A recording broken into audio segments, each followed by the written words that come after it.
All right, everybody. We have such a treat for you and me on the podcast today because we are going to be talking to one of the great podcast guests that you could ever hope to have on your show if you are a podcaster like myself. He, of course, is a knowledgeable person in so many different areas, including Survivor. You could hear him on the second longest podcast in the history of RHAP as a podcast.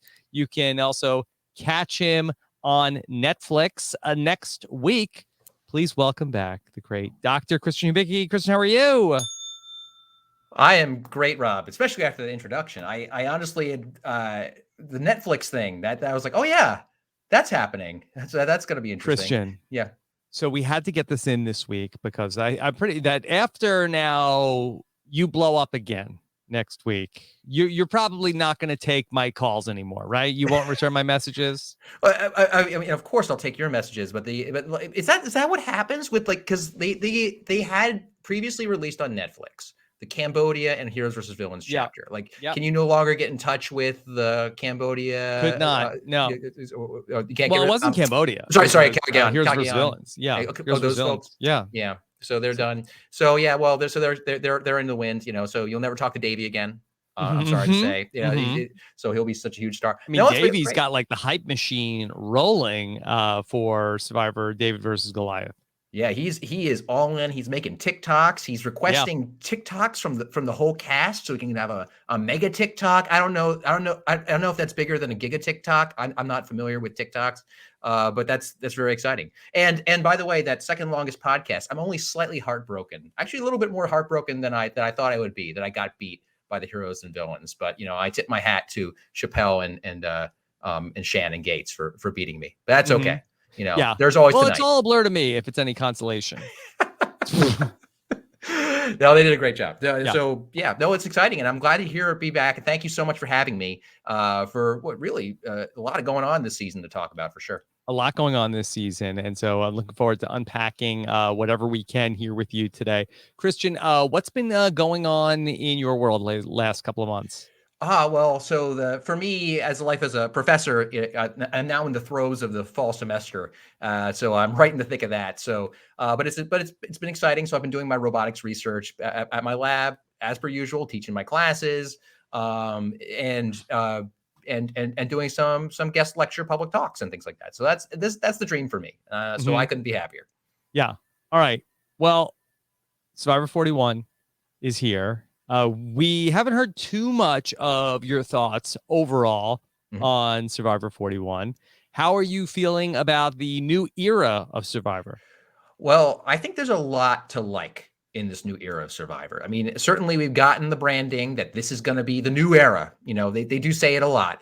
And there's a lot of changes I really do like. And I think that there's a few taboos that I think were afraid to cross on the show before, or just stylistically they didn't want to cross in editing, and that I think could actually work really well. Like they love doing flashbacks on the show now. Like you did it occasionally, they dribbled them in every once in a while, but now they use them David versus Goliath had like the first ones that they did. Yeah, they kind of exactly. With Dan finding the idol in the past, Dan Ringering. Hot Cop Dan had the idol in his pants. That's correct. And so they are going whole hog, doing those flashbacks. And the first thing I should have said, the casting.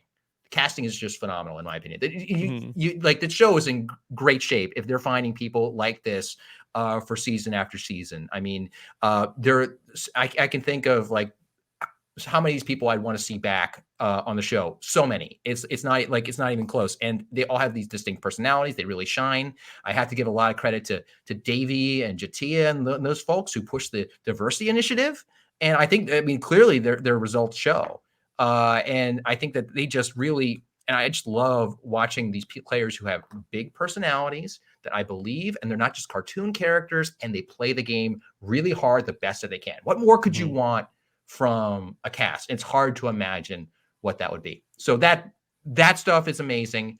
And I'm sure we'll get into more of it. So overall, I love a lot of the choices that they make. Some of the choices I'm not super hot on. I would definitely tweak at the very least, but we'll get into more detail. But overall, a lot of potential here. I would scale back a few of the changes, but let's get into that.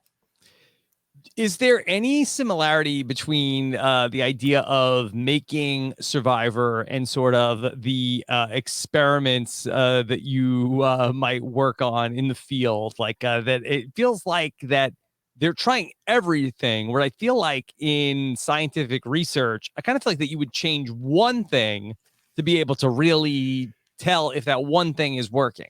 I very much agree. I think that's one of my big key takeaways. I don't think we could be on the same page anymore. That I like the fact that they are experimenting. I think that a little bit more targeting would be good. They have so many new twists that it can be a little hard to disentangle what's good and what's bad, and or at least because they've experimented with twists for a very long time.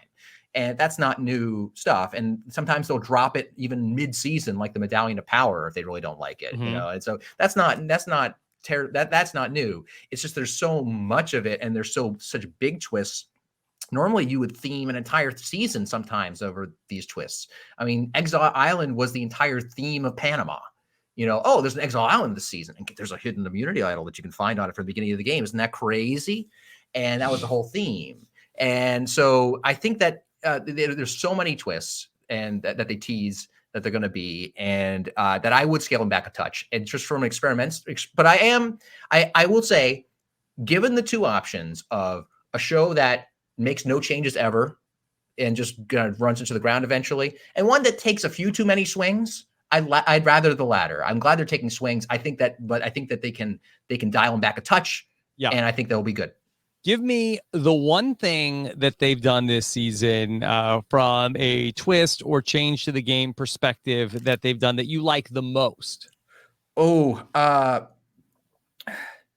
So I will say, I mean, I was gonna say this from the storytelling. I think you said the game within the game. The game within the game. That's my favorite one. I'm up for hours until eventually Gabby texts me the answer. In terms of the actual twist that they made, I say one thing I think has some potential, and is at one vote, at a key vote, they're not during the merge, not everyone's up for elimination.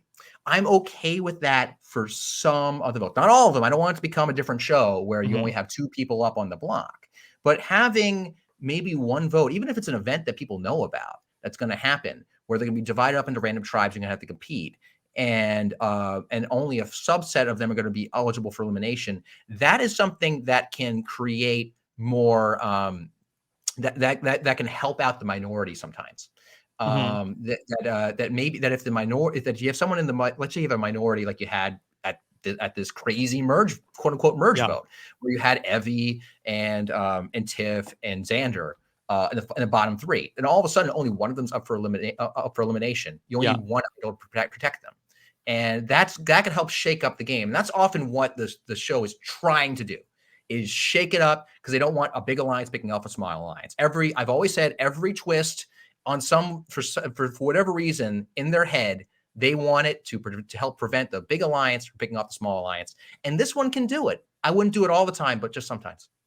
Christian, we saw on the episode last night that we had a group which featured Evie, Deshawn, Danny, and Ricard, who were in the group that also were together in the grouping to go to the merge feast. Also with Erica picking the miscolored rock once again. That in your mind, did we witness some sort of major statistical anomaly? No, it's not a major statistical anomaly. That's actually something called the lottery fallacy. So to think that just because something seems coincidental, that it's inherently low probability. So you're talking about the fact that Erica drew a rock twice, and both the odds were low. And you would say, hey, what are the odds that Erica would draw a bad rock in both these two tries? And the way you do the probabilities, you say, hey, what's the probability the first time happening? It was at the merge, which was happening at 12. I think it was 2 and 12. Yeah. 2 and 12. So there were 2 rocks in 12. So that's 1 and 6. This year also drew one. Yeah. Right. So 1 and 6 that she would draw a rock. And then the second time she drew a rock, there was 11 people. So 1 in 11. Yeah. 1 in 11. So 6 times, you multiply them together. So 1 in 66. That's the odds that Erica would be drawing a rock a second time. But that's not really the odds that we're talking about. It's easy to accidentally miscast probabilities in a misleading way to make things sound a lot more improbable than they actually are.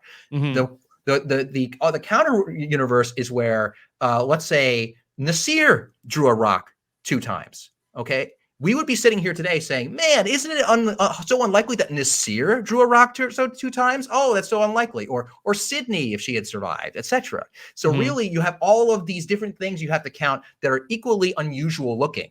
And when you do that, basically you get rid of the first roll, which is 1 in 6, and now you're just left with 1 in 11. That same person is picked rocks twice, and 1 in 11 chance those happen all the time. I'd say 1 in 11 times. Yeah. So. All right. So much for that. I just did think that the group that won both of the challenges happened to have a lot of also overlap between the people that were in those groups. Oh, okay. I'm sorry. I thought you were talking about Erica drawing. Well, that was part of it. That was part of it. But also that, it was also Evie, Danny, Deshaun, and Ricard together in that group. Now, they didn't have Sydney this time. Instead, they had Zander, who ultimately ended up sitting out, and then ultimately ended up switching with Erica. Okay, I misunderstood. I probably was coming off the heels of me listening to the Tiffany interview you did today. I was listening to her interview. How was that? It's enlightening. I think it turns out she's about a little bit as confused as I was at some of the reasoning there. But like in terms, she was talking about. So it was great to listen to her. She's a phenomenal interview. That's for sure. And I thought I heard her say that. Isn't it crazy that she got the rock twice? And I was like, oh, maybe that was in my head. That wasn't that crazy. But if you have more things going on, it becomes less and less likely. But my overall point still stands that you kind of have to think about what are all the unusual things that could happen that we would be sitting on a podcast today and count them out. Anyway, Christian, should Survivor be having the contestants draw these rocks, or is it better to have them be drafting the other competitors for these challenges? You absolutely draft. I mean, in my opinion, you draft all the time. I mean, the only time that you wouldn't draft, I think, would be that you wouldn't want to draft from a TV show perspective would be when the pecking order is already so well known and you don't want all the people going on the same rewards every time. It would be like you throw in a random draw just in the middle, just so you get different pairings together. Well, sometimes what they've done is they, do a random draw for the captains and then have a draft. Yeah. That would make sense. I mean, who's going to be the captain? And then, that's typically how it's done. I could think of, I mean, it's often not shown on the show. How the drafting goes. What about in David versus Goliath? How much did they do rock draws versus drafts for the reward challenge teams? They definitely did more drafts than rock draws. The very first, let me do a quick count in my head. We had our very first pizza reward. The fried chicken reward were drafts, I believe. So with the burger, I would say it's a 3-to-1 ratio. I think the only one that was rocks was when they had teams of 2, and they didn't want people picking partners. Like me and Gabby were partners in the Loved Ones challenge together. So it was mostly draft. Yeah.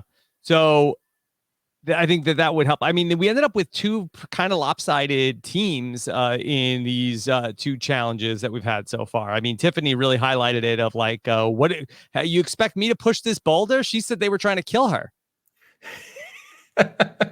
Some of those challenges are very taxing, and I feel for the contestants. I have to say, the contestants, I'm just maybe back off a little bit, just big picture here for the contestants. They are doing a really great job under really tough circumstances for them. They're playing a really fast game on very little food, and yes, there is little food on most seasons of Survivor, but like it is a grueling pace. But then to be crushed with the Indiana Jones ball or whatever she had, I think it was bigger. The Indiana Jones ball at least is only supposed to look heavy. It's probably hollow inside. But man, I worry about those giant ball challenges. I mean, whenever you have large, heavy objects in a Survivor challenge, it can go a little bonkers. I'm glad they stopped doing like the blindfold puzzle solving challenge with the giant puzzle pieces because of all the giant blocks are moving around. Maybe the ball rolling's a little safer on sand. But man, that was a rough challenge. I don't envy them. I mean, it did seem like that there was points where it really could have come down and hurt somebody, you know, where like somebody had to like be down in the hole, like lifting it up. It's like, okay, well, if you sort of like are all in and then sort of like you run out of gas, like that ball's coming back down. That is a very scary prospect. I've been in a situation like that before when moving, and that is horrifying. Like sometimes, like when you're just committed, like if you're moving a big heavy object up a ramp or stairs, and at some point someone's on the bottom pushing up, you are committed at that point. If it's a heavy object, it better not fall back down. I was moving a treadmill upstairs, and that was honestly Yeah. one of the scarier moments in my life recently was moving a treadmill upstairs. I didn't do the calculations quite right on the number of bungee cables I needed to hold this up to my little roller dolly I was taking up the stairs, and it may have disconnected, and I had to marshal every bit of adrenaline in my body to push it up the stairs before I was murdered. Let's talk about the vote from last night. I had a close call with the treadmill also, so I can relate. I very much can relate. I thought that I was going to. This was like early in quarantine, and my wife wanted a treadmill. We had one in the garage. She's like, "I'm not running in the garage. I need it in the house." I was like, "Okay." And I was trying to navigate down to like a long corridor, and I had to like get it up and pivot and like get it into a room. And it's like, I'm getting it in this room, whether it kills me or not. Like, this is going to be how I go out. And ultimately, I did end up doing it, but it was like very, very harrowing. Oh, I'm pleased that you survived. I know the common joke is that when you're on Survivor, people say, "Oh, did you Did you survive?" survive? I mean, really, it should say, "Oh, you bought a treadmill. You're still alive." Okay, all right, yeah. Yeah. But Christian, let's talk about the vote from last night. And this was a confusing vote. And I thought maybe we'd get some clarity talking to Tiffany, and we really didn't. No. So what do you feel like was going on there with your expertise watching this all play out? Oh man, that was a hard one to analyze. I mean, I don't have a definitive answer. I too was hoping that Tiffany would give us a big conclusive answer. I think the closest thing to the truth is I feel that Heather decided that for various reasons to throw votes onto Nasir. I think that in my head, like if I'm trying to get into Heather's head, and that's tough because we don't get to hear too much from Heather's of internal strategizing. But one of the few things we did hear that she didn't like being basically the decoy vote, and that's a natural good instinct to have. And it's crazy how those decoy votes are being thrown around.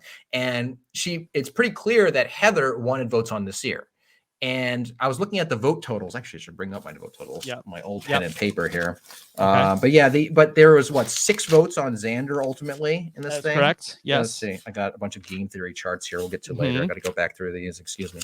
Yeah, 6 votes on Tiffany. 2 on Zander. Zander, but yeah, two on Zander. That was Danny in this year. 2 on Heather, and 1 on Tiffany, and one on Nasir from Zander. Right. Yeah, exactly. So as things stood, Heather would have been gone had there been a split vote on between Zander and Heather.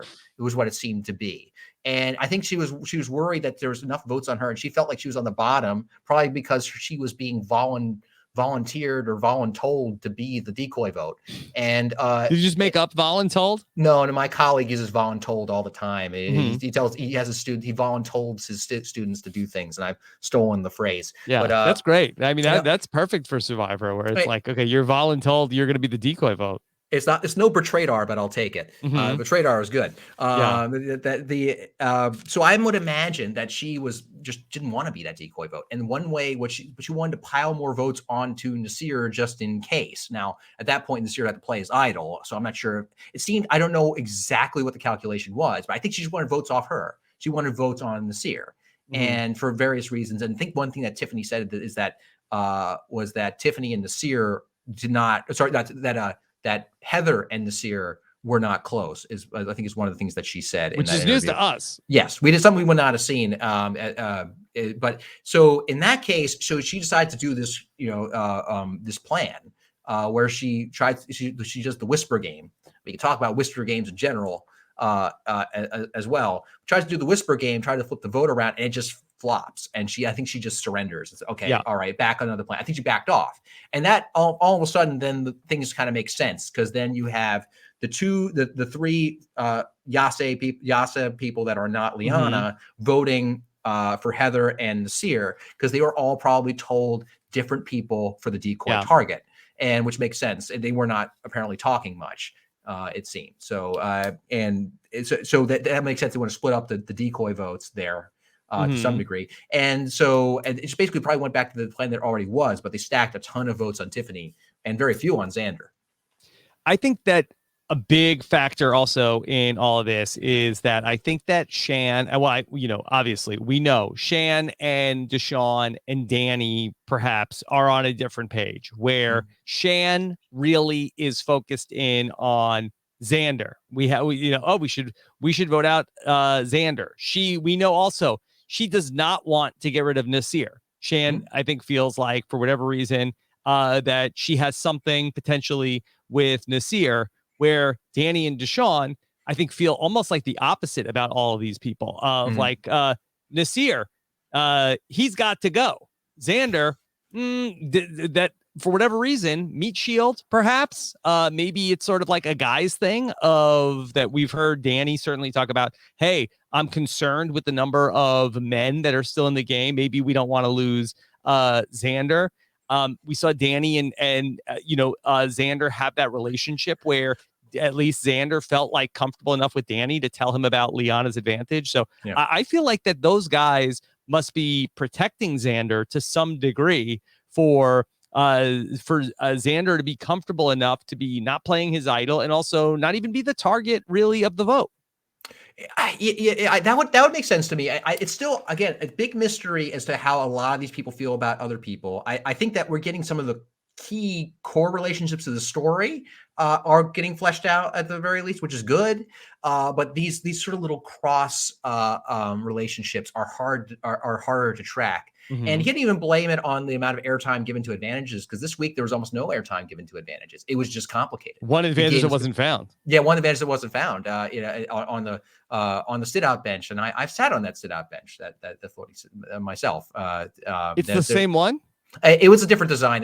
But it was a floating platform water one, just like Xander's I sat on. They did not hide an advantage for me, to my knowledge. Did you look?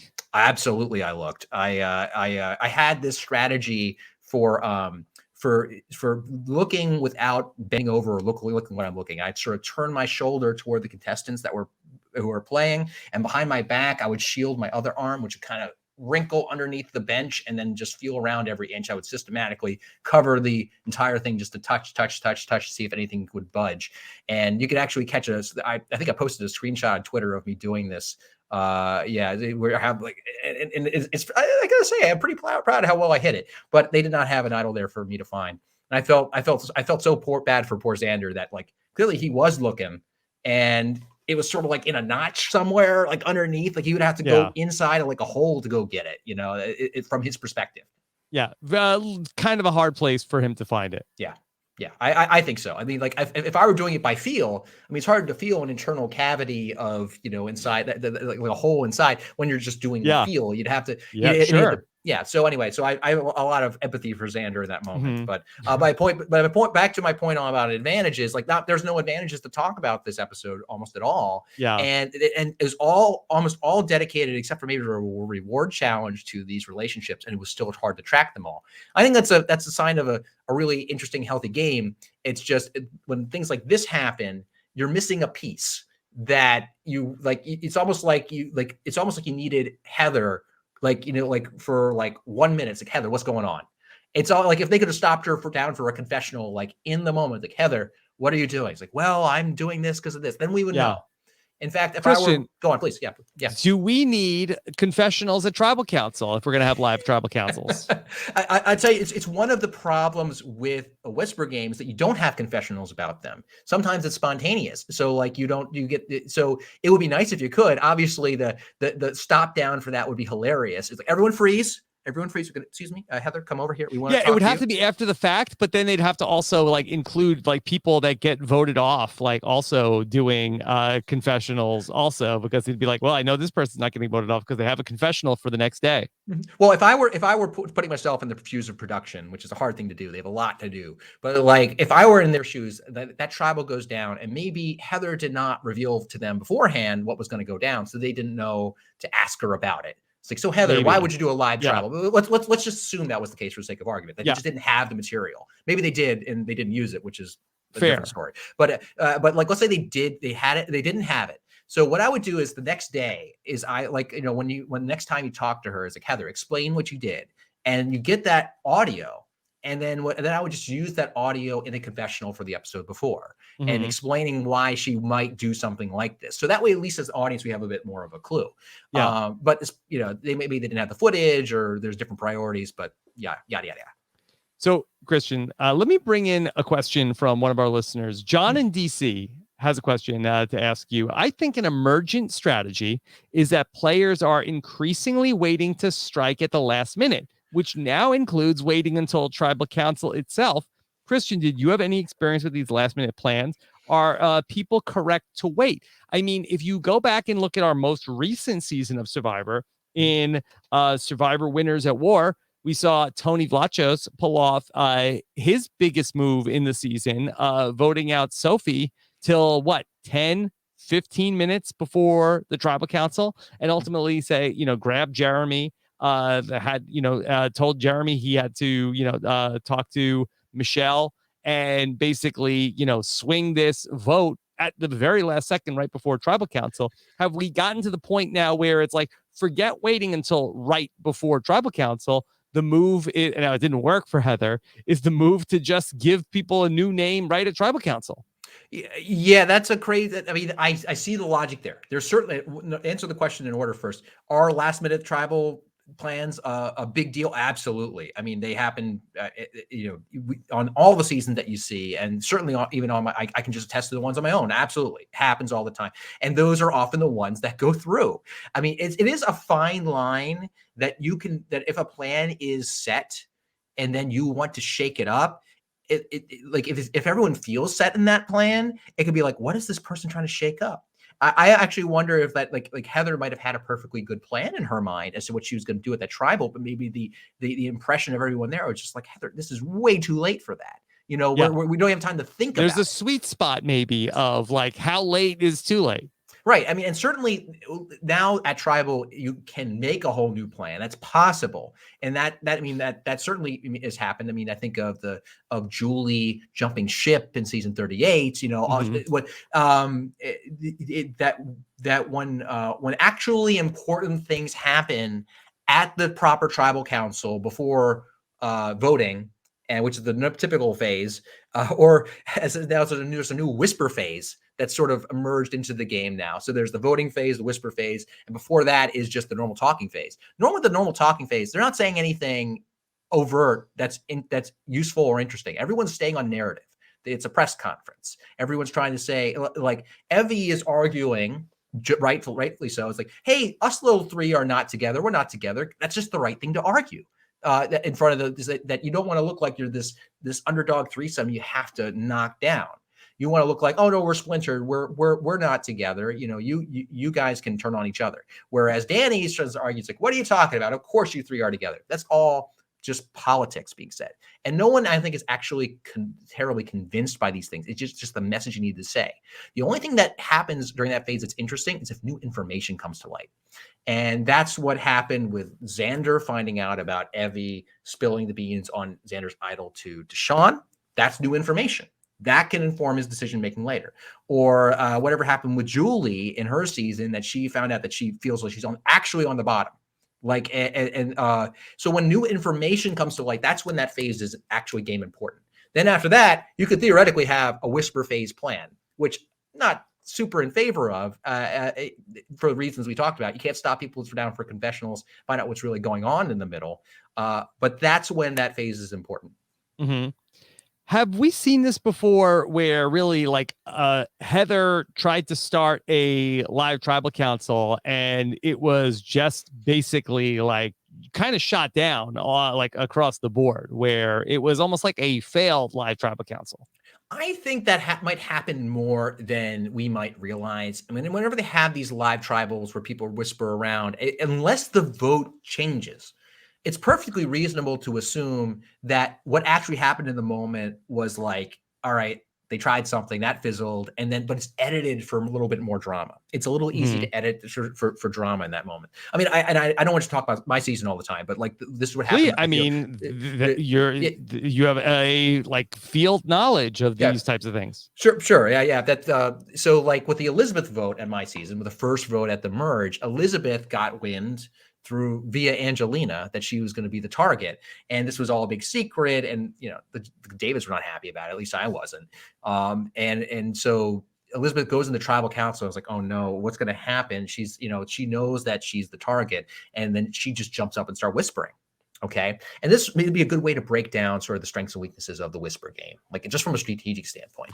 I mean, certainly do not blame Elizabeth. I do not blame Elizabeth at all for doing whatever she can to stay in that game, even if it's a tiny chance. So she jumps up and she starts whispering to people. I was like, and I didn't know this was going to happen. And I'm just like, oh no. And I've already had sort of like I never thought at that point, like, oh, the whisper stuff is not always super effective, because I think we watched it with like Malcolm getting sent home with the JT one. That was the history we knew at the time. Yep. So I'm like, oh no, what's she doing? I guess, it makes sense. She's trying to fight, and she's going out and whispering to people. And think about it. If you're sitting there and she's not whispering to you, like you suddenly feel lower in the pecking order of whatever you thought Elizabeth thought of you.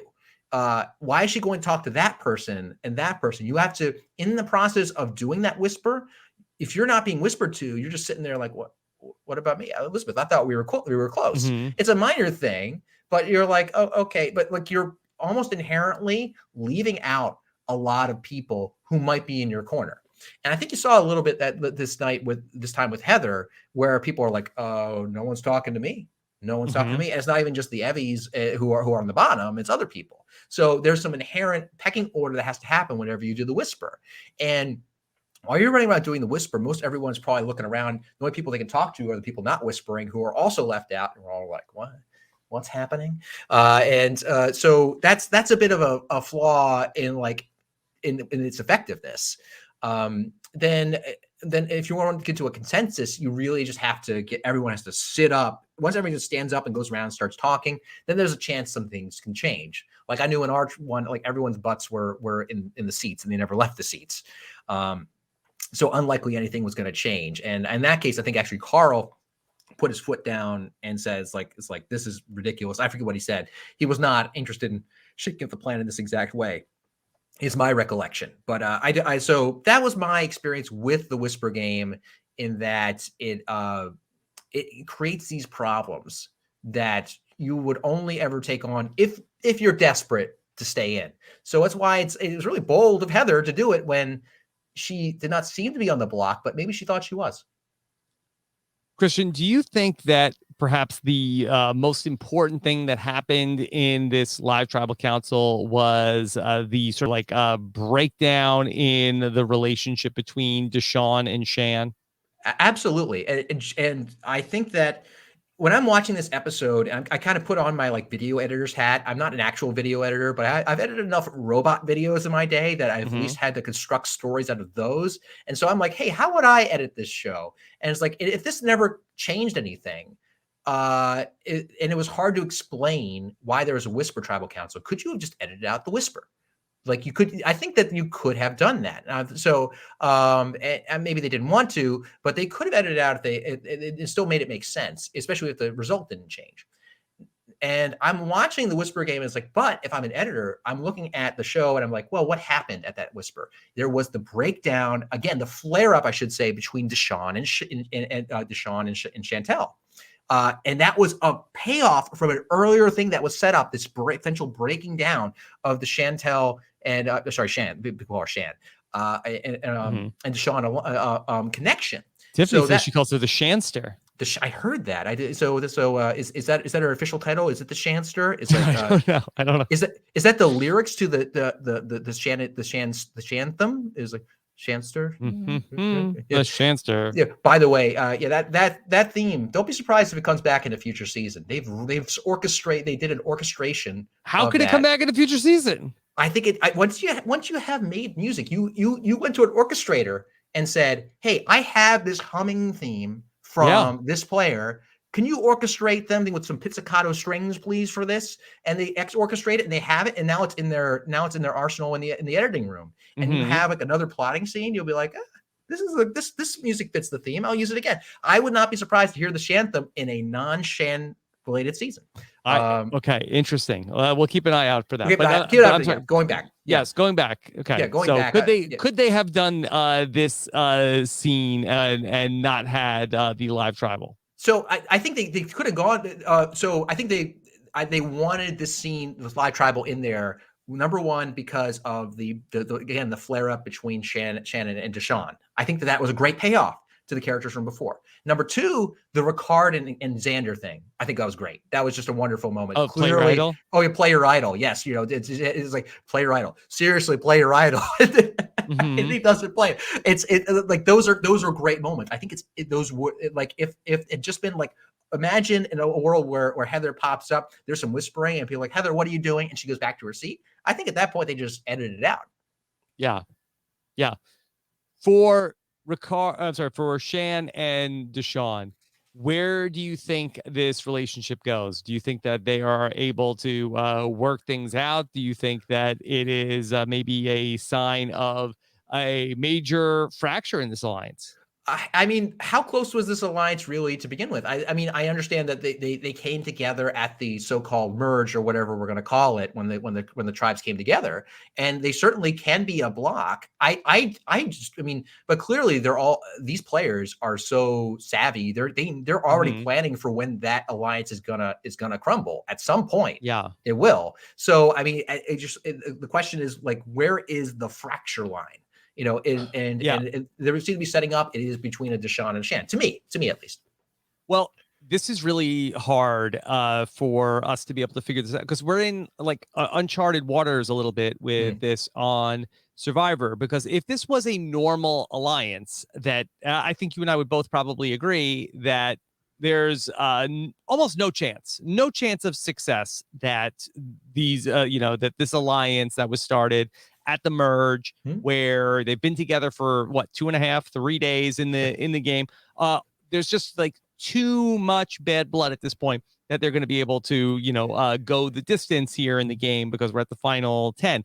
But that this is a different sort of alliance that the black players have, where that there's this alliance around shared experience. And I just think it's going to be very interesting to watch that, is that able to overcome these issues that we would say if this was a normal alliance, this would be sort of like a really perhaps like fatal period for the alliance. That is the question. That'll be so interesting to watch, to see how this group handles it, because I mean, this is a lot of externally, just looking at it as an alliance, it looks like a lot of strife. I remember like Mike White pulled the plug on our alliance because Gabby, allegedly was too emotional at a tribal council. And that was the plug. Plug is pulled. And but maybe there is such solidarity of common experience there that they do pull through. I think that's going to make it. That's going to be really interesting to watch down the stretch. And I don't have a prediction of exactly how it's going to work. It's just, if it's going to fracture, it clearly is set up that the fracture point it seems to be Shan and Deshaun, and that's fascinating. Because I know you're not a Big Brother person, where there was the All Black Alliance in Big Brother this season with the cookout, that I think that one of the things that really kept them together is this isn't really we're not doing this for us, we're doing this, for others, for people that are watching the show, for the people at home. We're doing this. We're doing this for the culture. And I wonder, could that be enough to be able to help them to overcome these differences? But I was very surprised to see Deshaun in his confessionals talk about hey, I'm gonna have to go in a different direction than Shan. Yeah, I mean, I mean, that's really interesting. And I will say, I mean, also if it sticks together, I mean, even though these are all reality show contestants on this show, and we're not known for always being the calmest Mhm. in the, like, we're not cast for being like calm, like rational actors. I have to say, you have there is there's disagreement between Deshaun and Shan, they came together and it's like, well, please tell me what you need to hear so that way I can communicate to you better. It's like, well, this is what I feel in the moment. They're very responsible adults, hashing this out. Well, So I thought the first conversation was the sort of first one, hashed out, like, yeah. but I did think that the second conversation in the more public setting, I think, went less great. Yeah, I think that could be partly because of the stress of a tribal council. All of a sudden, you feel like you're on the clock. You're under the glare of Jeff Probst, who's kind of standing there. He's always does this thing where he has like one hand in front, one hand in back, and he's sort of staring. I mean, I guess he's smiling because he's happy that there's a live tribal happening in the drama. But like, you feel like you're kind of on the clock here. It's like there needs to be a decision. And we have to reach a good decision, because if this gets out of control, then bad stuff's going to happen. So I think that can be exacerbated just by the stress of tribal council. I mean, Yeah. I was never in something as crazy as 41, and I could get a little bit nervous and testy. I try to keep it together, but even in just normal banter of the press conference argumentation, if you feel you're under the gun, it can make it wear on your nerves a bit more. So we'll see when they get back to camp what they say. Well, with Shannon Deshaun, if it wasn't for that first conversation that we saw, that first disagreement they had about should it be putting votes on Nasir or should it be putting votes on Zander, that I might say, like, was this theater when Deshaun and Shan were getting into it? Like, what a brilliant move it would be to sort of like if people feel like, hey, oh, this is an alliance. Well, like, what if we got into a big argument at tribal council? That'll throw everybody off the scent. But I don't believe that is the case because of what we saw in that private conversation. That's a great point. And this sometimes comes up as a question: is what is theater at tribal council? And I'm asking this sort of live without having thought about this exact question. Live podcast, everybody. Live Okay. podcast. All right. Go whisper. All right. Hold on. Excuse me. I got to whisper with Heather over here. She wants. So how many instances are there of people acting at tribal council in a way where like there is like a legitimate like fight? Like where people are pretending to fight.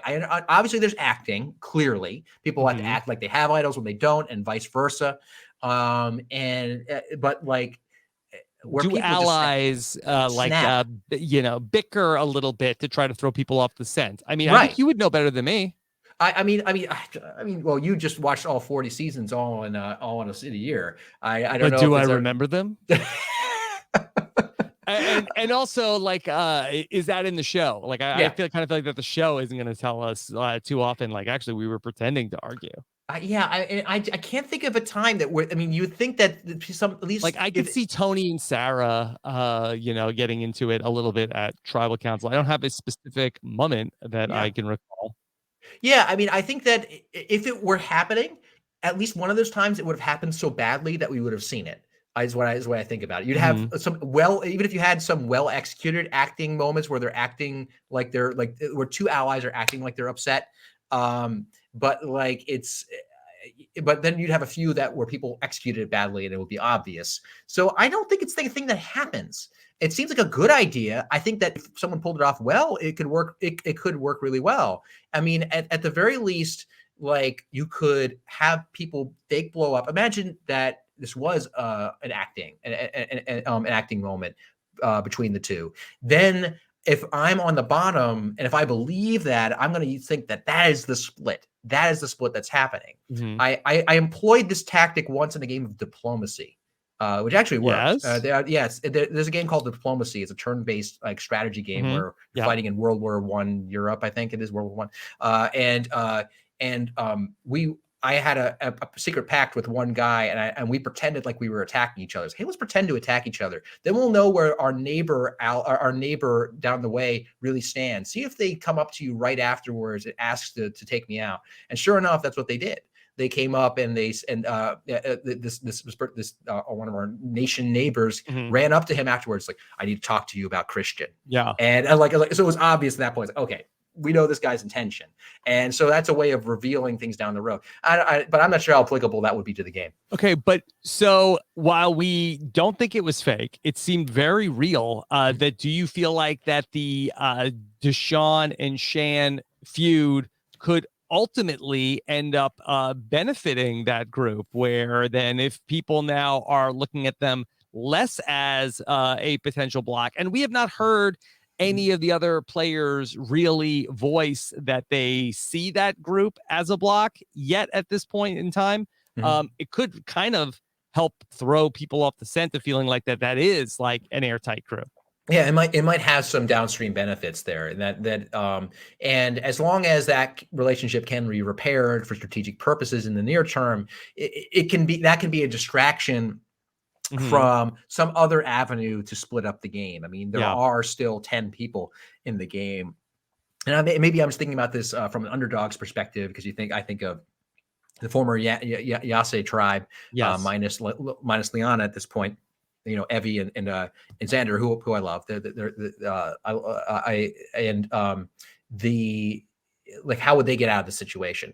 Even though they appear to be split skis, those two, from what we can tell. But so, like, how would, if I were in their position? Obviously, I'm looking for a crack naturally. You know, so like, and that might be a shiny object. There's not a real crack.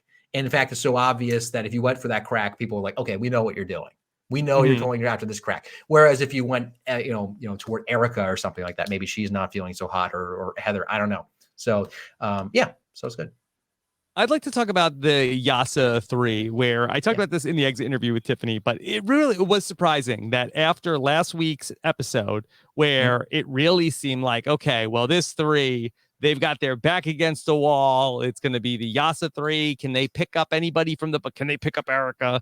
Can they pick up Heather? Can they pick up Ricard maybe? And then I thought it was wild that we came into this episode and everybody was going their own separate ways. And Tiffany really confirmed that on the exit interview.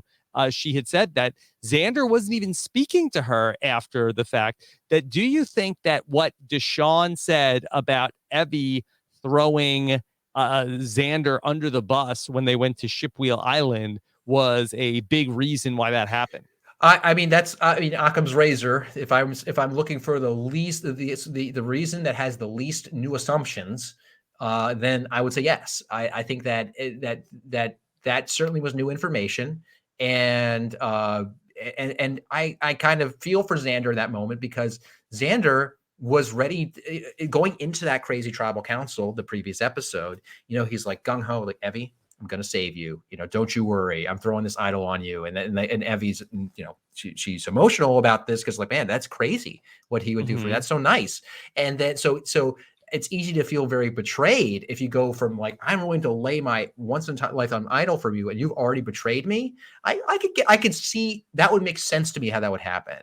And I think that the other reason it was so shocking to me is maybe as I was just being swept up in the story of the moment, that it was this underdog 3 who had just repelled this attack from the assaulting 9 at the time, and they survived that vote. And so how are they going to turn it around? Even though intellectually I'm like, it's still 3 to 8. That's a very hard number to switch around. That's a really hard. And I was looking for explanations why it was such a quick split. I think your explanation is most right. I was looking for other reasons. I wondered if the tight timeline on these votes was also, because, like, you got to move now, or forever hold your peace. You don't want to be. You got very short time between votes, and you got to switch this up.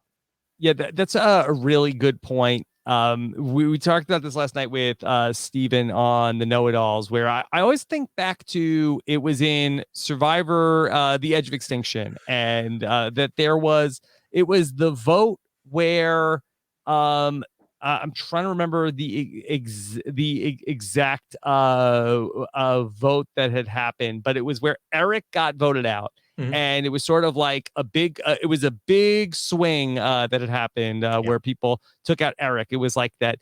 Yeah, it was like Gavin and Julia and Victoria, I think, teamed up with David Kelly Wright? and War Dog, and I think it might have been Kelly, War Dog, and Lauren, Okay. and they voted out Eric at the Right. final 11, I want to say, Mhm. and it was a big swing in the game. I've been final 12, and then they had another vote like that was the next day. And that ended up being that was the pilots and passengers tribal council, where Right. that's that. Well, you referenced it earlier. Julia was jumping ship, and because it was like back-to-back days that there were it was tribal council, there was so much up in the air because there wasn't the normal 3 days that come after a tribal council where a big swing in the game had happened. Things were so up in the air where we had a tribal council the next day. I just think that we're in a season where we could be seeing much more of this in a season than we've ever had before, because the tribal councils, like things like basically the parts are all still moving from the last tribal council, and now we're voting again. Yeah, that totally changed the pace. I mean, like as we know, the prior to this era, the 39-day game era, there was enough time to let the dust settle a bit, to figure out like where do people really stand Yeah. after this vote. There are certain things you definitely want to be like on top of in the immediate aftermath. Sometimes there's information that you want to pounce on, like when someone feels betrayed in that moment, they might give up information to you that they would have never told you before if they had felt betrayed by somebody else.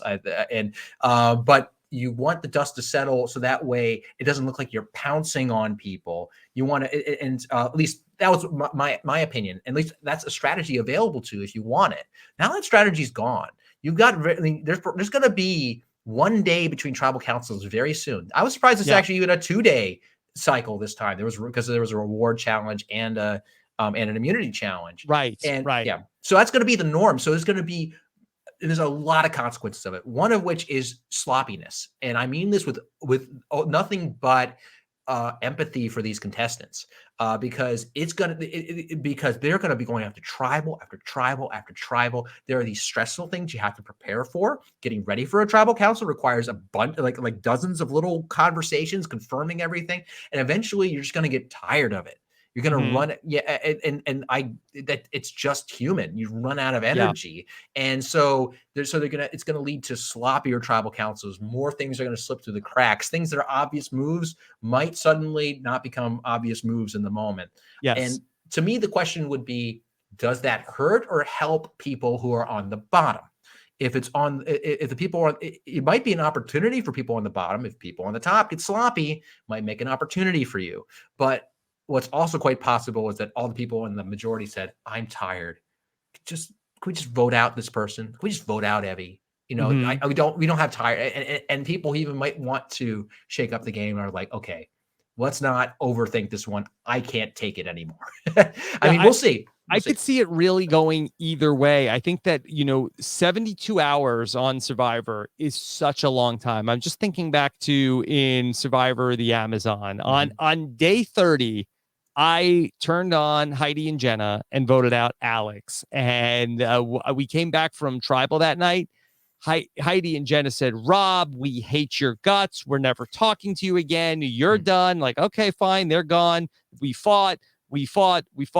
And then 3 days later, me and Heidi and Jenna are voting to vote out Christy. That 3 days, a lot can change. Yes. Where that I feel like that just the emotions don't have enough time to sort of like simmer down and allow people to think about things in a different way.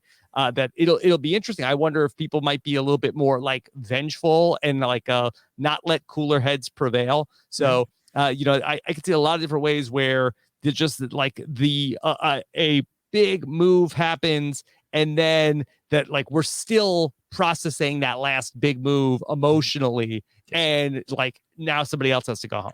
It's possible each episode might have an emotional state attached to it. I mean, if an episode is covering 3 days and everything can change and the mood can change drastically in that time, there might not it's going to be up and down the emotional ride for the players in that moment, and that would be what comes across in the episode. But you might have an episode where everyone's just pissed. Like, and that would be like, and then everything is stemming from that and maybe building in something worse. So yeah, again, I think this might be something where the experimentation might tell us something interesting, because it's a fairly isolated variable that you say, okay, we shortened the season. There's less time between tribal councils. Let's try to chart what happened from tribal council to tribal council. Did people vote more seemingly based on they were just mad at the previous tribal council, or did they just get tired? I think that's something that the show, who has eyes on everything, could look at and assess. Well, let's look at this episode.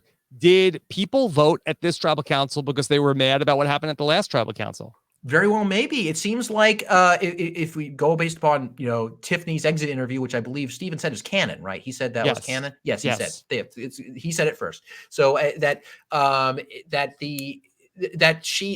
they were not talking and they were mad at each other in the old Yasa 3 is still coming out of the previous tribal council. So that very well could have been the case. So maybe that's not. I don't think it's necessarily a bad thing for the show. So I want to ask you, this is a question I've gotten from a few different people today. How did Zander's idol not get flushed at that tribal council? The question Tiffany basically asked is, how did 0 idols get flushed at this tribal council? Like, how did they not flush Nasir's idol? I mean, Shan is in the majority, so tough to flush her idol there. But how does this group of potentially 8 come through this tribal council and not get rid of any idols? So so who asked that? Tiffany? Say Tiffany asked that question. Well, Tiffany says in her final words, I don't have an idol. I think she said that also in her exit interview. There's 3 idols in the game. Why are you voting for me here? And I've seen this quite a bit. People have asked me personally, Rob, how did they not end up putting enough votes on Zander to flush his idol? Yeah, I don't know the answer to that question. I was similarly confused by that particular question. I in terms of why none got played, I mean, certainly how it happened, it makes sense that if they, for whatever reason, decided that Zander's not getting the majority of votes, and for whatever reason Zander decides not to play his idol, then no one else is probably playing theirs. So I think if after Heather's crazy votes, if someone had done anything unexpected with an idol, I think idols go flying. I think that's what would have happened. As to why Zander didn't get more votes, I too was confused by that. I mean, who were the voices that said Tiffany has to go over Zander? I can't think of any. I mean, all the debates, if I recall, there's a lot of plotting going on. The debates were: do we throw votes on Nasir? Who's the decoy vote? Is it Heather? Or should you really just throw all the votes on Zander? I didn't understand from the plotting that we saw why that decision came to be. I'm sure I look forward to getting that information from the contestants in the future. Let's talk it through for a minute here, because I think that maybe it was sort of a smart move on Zander's part to sort of declare his free agency, where did Zander recognize at that tribal council, okay, Yasa is a sinking ship. I need to declare myself as a free agent. And he was not talking to Tiffany, didn't want anything to do with Evie, and sort of wanted to paint himself to the group as, hey, I'm not the problem. They're the problem. I'm a free agent. And I wonder, now the only Zander votes were from Danny and Nasir. I wonder how many of the other people who wanted to see Zander play his idol, but also looked at Zander as a plan B potentially for what they wanted to do. Like Ricard, for instance. We know Ricard wanted him to play his idol, but if Ricard is looking at Zander as a potential, like, okay, well, maybe that's an option for me to go with him, then he's probably reticent to cast a vote against him there at that tribal council. As much as he would like to see Zander waste his idol, I wonder how many people are looking at Zander as potentially an option for them in the future. Well, it sounds like a lot of it had to be a lot of Ricards in that case. Okay, here are the 6 votes for yeah, Tiffany. Okay, how got it. many of them could have potentially then voted for Zander? Okay, Ricard, Shan, Mhm. Erica, Liana, Deshaun, and Heather. Heather, right. So how many of those could have voted for Zander instead? Okay, so we know Ricard like was trying to present himself as a friend of Zander. Right. Shan, I don't know, less so. Yeah, So. she was one of the people who was on the get. Well, I mean, Shan that was one of the people who was claiming that Xander. At least we had to get rid of one of the people from the former Yasa, and she was talking up how big of a threat Xander was with what he was doing. So that's one of the surprises here. Like, if she would be a person I could see voting for Xander instead. So you have Erica and Heather, who I think that maybe at that point where they're telling people to vote for Nasir, I think that maybe are they worried that, okay, Erica and Heather, can we count on them to vote for? Now, again, I don't know how close exactly. I'm talking about them like a pair, and I don't know if they are a pair. But could it be where like Shan and Deshaun and Liana and Ricard potentially might look at Erica and Heather and say, like, how do we know they're going to do what they say? They might vote for Nasir. So the fear was that if they didn't vote for if they didn't vote for Tiffany like they said that they would vote for Nasir, we needed enough votes still on Tiffany for her to go home. Yeah. So if we go on. Also, that could they have felt like, did Nasir just get spooked and he's going to play his idol now? So now hold on a second. So now what happens if both these guys play their idol? He needs some votes on Tiffany. We know Tiffany doesn't have an idol. So now let's just bail out here. And Heather, foobarred this whole plan. Let's just get the safe vote tonight and vote out Tiffany. Yeah, the split votes, when they go wrong, they can go really wrong. And I think that's what you're talking about, that how much can we count the people to vote the way the split vote said they would? And that's the only problem, because theoretically there was a time on Survivor, I remember, where fans would be like, why wouldn't you just split the vote every time? It's a guaranteed thing. I remember I would encounter this on forums and I would anonymously argue with them. And but like the point is, if everyone votes the way they say they're going to vote, it's going to work fine. But so there would have to be enough uncertainty among the people who are supposed to vote for Tiffany that they had to pile more votes on Tiffany out of fear that Xander would be safe, and that some other people would pile votes on Nasir. Maybe that was. I can't imagine that there was, in that craziness of that tribal council, that's a lot of calculation to do. I mean, hats off to them if they figured it off all that. That's a lot to think in the moment on very little food. I have a piece of paper right here and I'm barely tracking it. And it might have just been a general fear that this is too nuts. Let's not get too fancy. Let's pile the votes on one person. As long as there's a couple votes on Xander, it's okay. That's what you're basically implying, right? I'm thinking that maybe that's ultimately how it played out. I mean, I think that the simplest scenario, and I talked about this on the know-it-alls last night, was, why couldn't the group of 8 say, all right, we're putting 4 votes on Tiffany, 4 votes on Xander? And I had wondered last night is the shot in the dark something that is really freaking people out also? Well, I mean, so I think Tiffany, I mean, it really, if that were the case, it were freaking people out, you wouldn't want to put all your votes on Tiffany, because then she plays a shot in the dark. That basically functions as a hidden immunity idol if it pays off, right? That's like she played one. And Xander's not playing a shot in the dark, right? He's certainly not doing that. He'd rather play his idol and keep his vote in this case, would be my guess. That would certainly be a smart thing to do. And so, like, if the shot in the dark is an error, I don't see how the shot in the dark here would have created this outcome. The only thing it would have made sense to me is if people pulled their votes off of Heather onto someone else for fear she was going to play her shot in the dark, which might have been a concern, because what we saw Heather get up and talk to Tiffany. Sorry, did I say Heather? I keep screwing up the names. I apologize.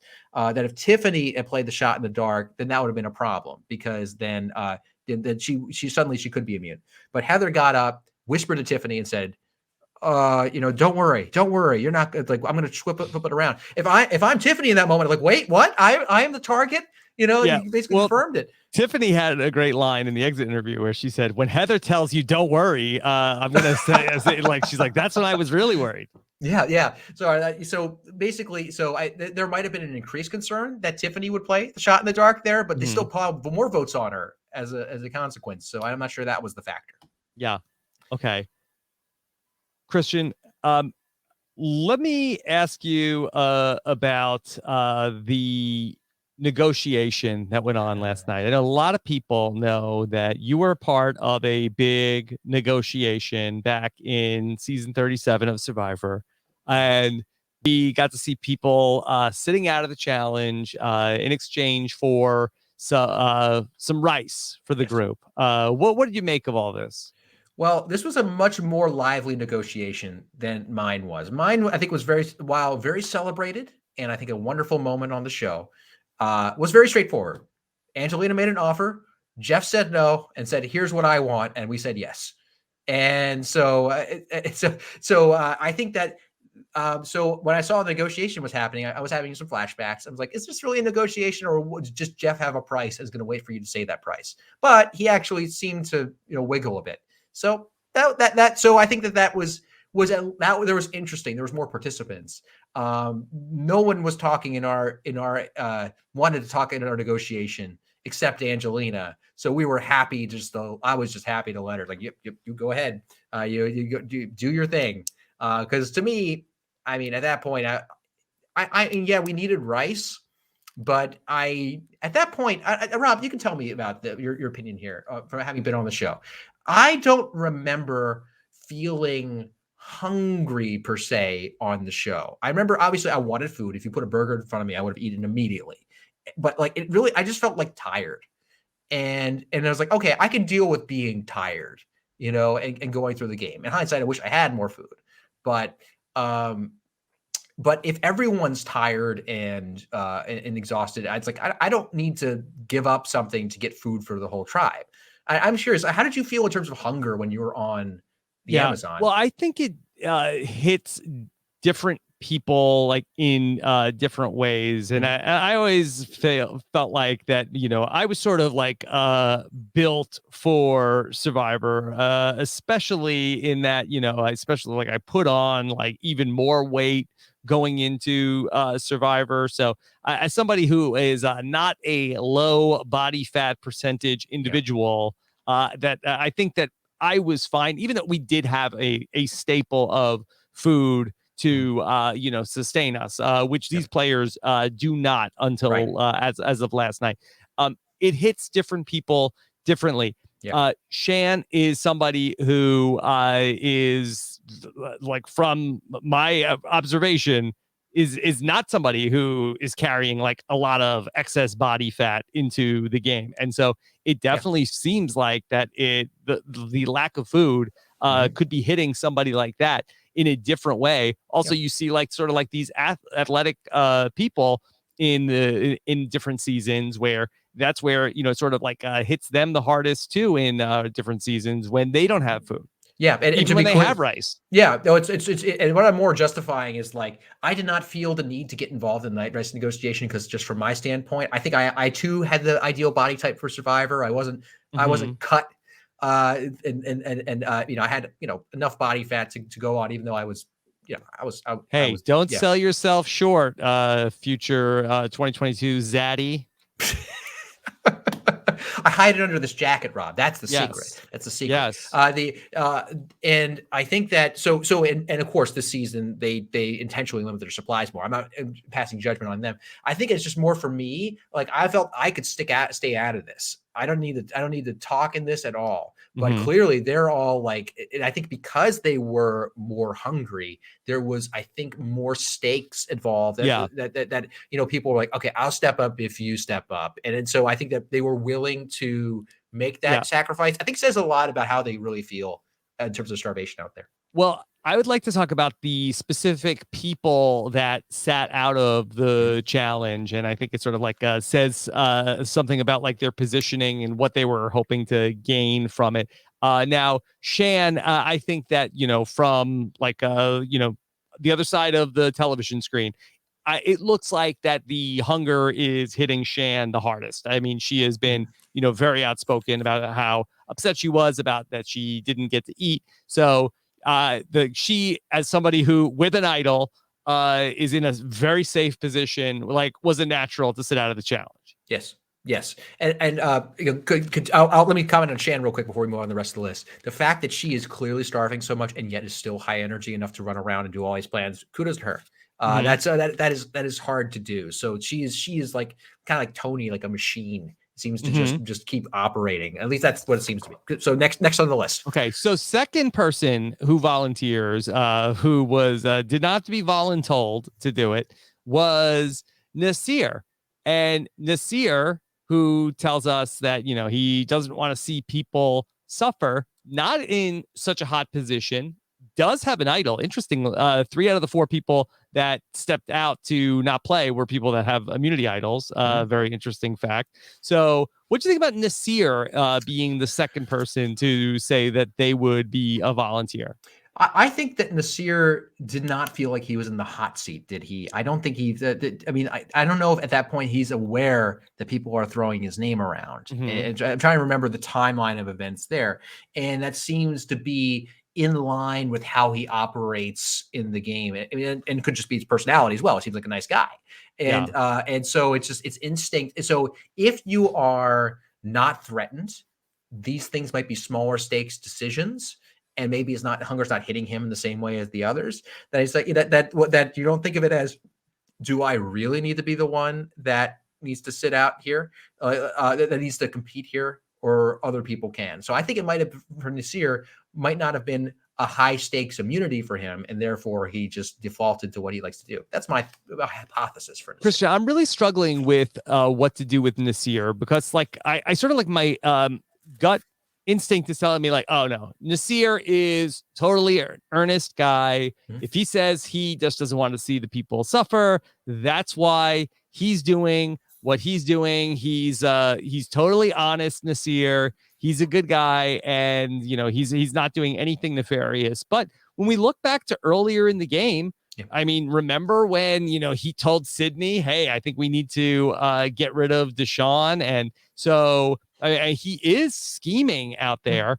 Is it possible that Nasir could have had any other ulterior motives? It is possible. I think that the confessional is our closest barometer here. I think that people contain multitudes, especially on Survivor. I mean, you're not going to go on the show, even if you are an earnest person who doesn't like to who wants people to succeed in their lives. I mean, you're going on there to play a game of poker for $1 million or something like it. So I know I'd be shocked if he wasn't willing to make moves like that. I think I think that what the key difference is what do they see as moves, and what do they see as just them, them being who they are. And so if we had a confession, I think because we didn't have a confessional from Nasir saying, I told all these rubes that I did it for them, but really I did it for me, and I wanted to. I think that. So your question was, is it possible? Yes. I tend to go, but even in the times where he was scheming, I think he was honest about it. I think he said in the confessional, I'm trying to remember, it's episode 3 where that happened, what you're talking about, and that there was some ignition that this is what he was trying to do. Okay. And he wasn't subtle about it either, by the way. So it's like that's the other thing about the Sears plotting in that moment wasn't subtle. It wasn't a close call. Okay, so third was Zander, who says, all right, if you'll take 4, drop the 1, keep the 4. I'm in. So Zander, this one's very interesting. Zander is somebody who you would think probably would need immunity. It's the second challenge of this episode that Zander, while Evie goes in the complete opposite direction. Evie is like, I've got to try to win out between these two players. It's interesting that it's Evie who's gone in the direction of I've got to go beast mode, where Zander is the one where I have to sit out of another challenge here. That for Zander, was it about trying to change his narrative and try to build some goodwill with the group? I think that for Zander, at everything he's doing at this point, at these challenges, giving up giving up these spots, it is for politics, and sometimes it seems to be perhaps more effective, and sometimes less. I mean, I think in the first challenge he sat out, you saw in the shot, you saw Deshaun like rolling his eyes. At Yes. like, it's like, oh, he's sitting out. Okay. But I think that it was, I think one thing that we see about Zander, which by the way, I'm thrilled to see Zander having more moments like this at the merge where he's taking these risks and it appears to be paying off for him in a lot of cases. I was really concerned for him watching the first for pre-merge where he couldn't vote for the whole pre-merge. I'm like, well, poor guy. He's been a guy who's taken big risks at every turn. That he is the guy who, really wanted to let's do this. Let's do the sweat task. Oh, here's I'm going to go to Shipwheel Island and I'm going to risk my vote. Yeah. I found the Beware advantage. I'm doing it. At every time he has had the chance to make a more risky move, he's done it. Yeah. Yeah. And I think that's something that if you knew this about Zander and it was a true thing, I mean, he's going to these tribals. He is not playing his idol multiple times.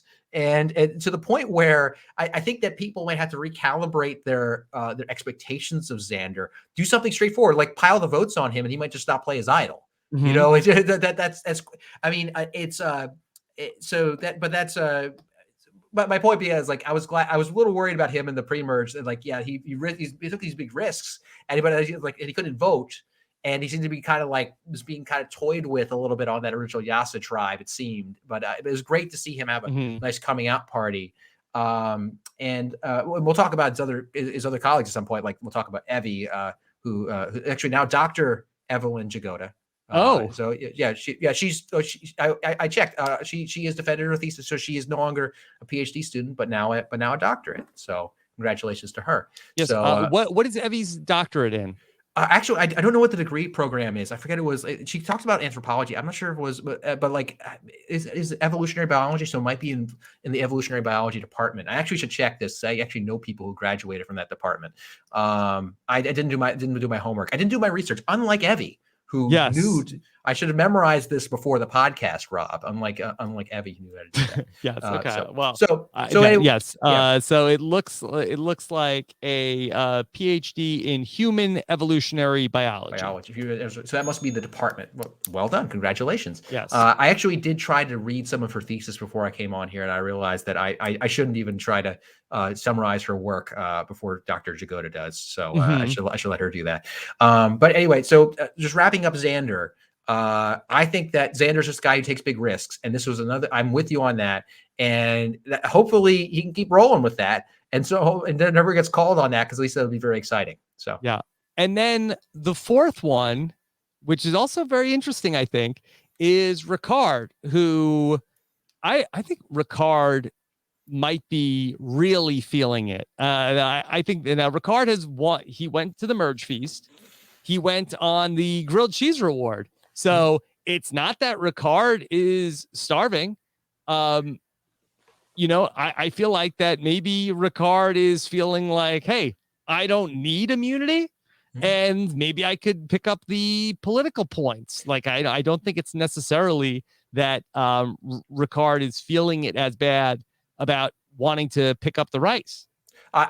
This was also after Papaya Gate, right? This was after he tried to eat the papaya. So maybe maybe he felt some of the heat from that. You think that maybe this might have been a make good to Shan? I think that's quite possible. I think that's because when I saw that moment and where with the Papaya Gate, I was like, oh yeah, I know what Shan is talking about.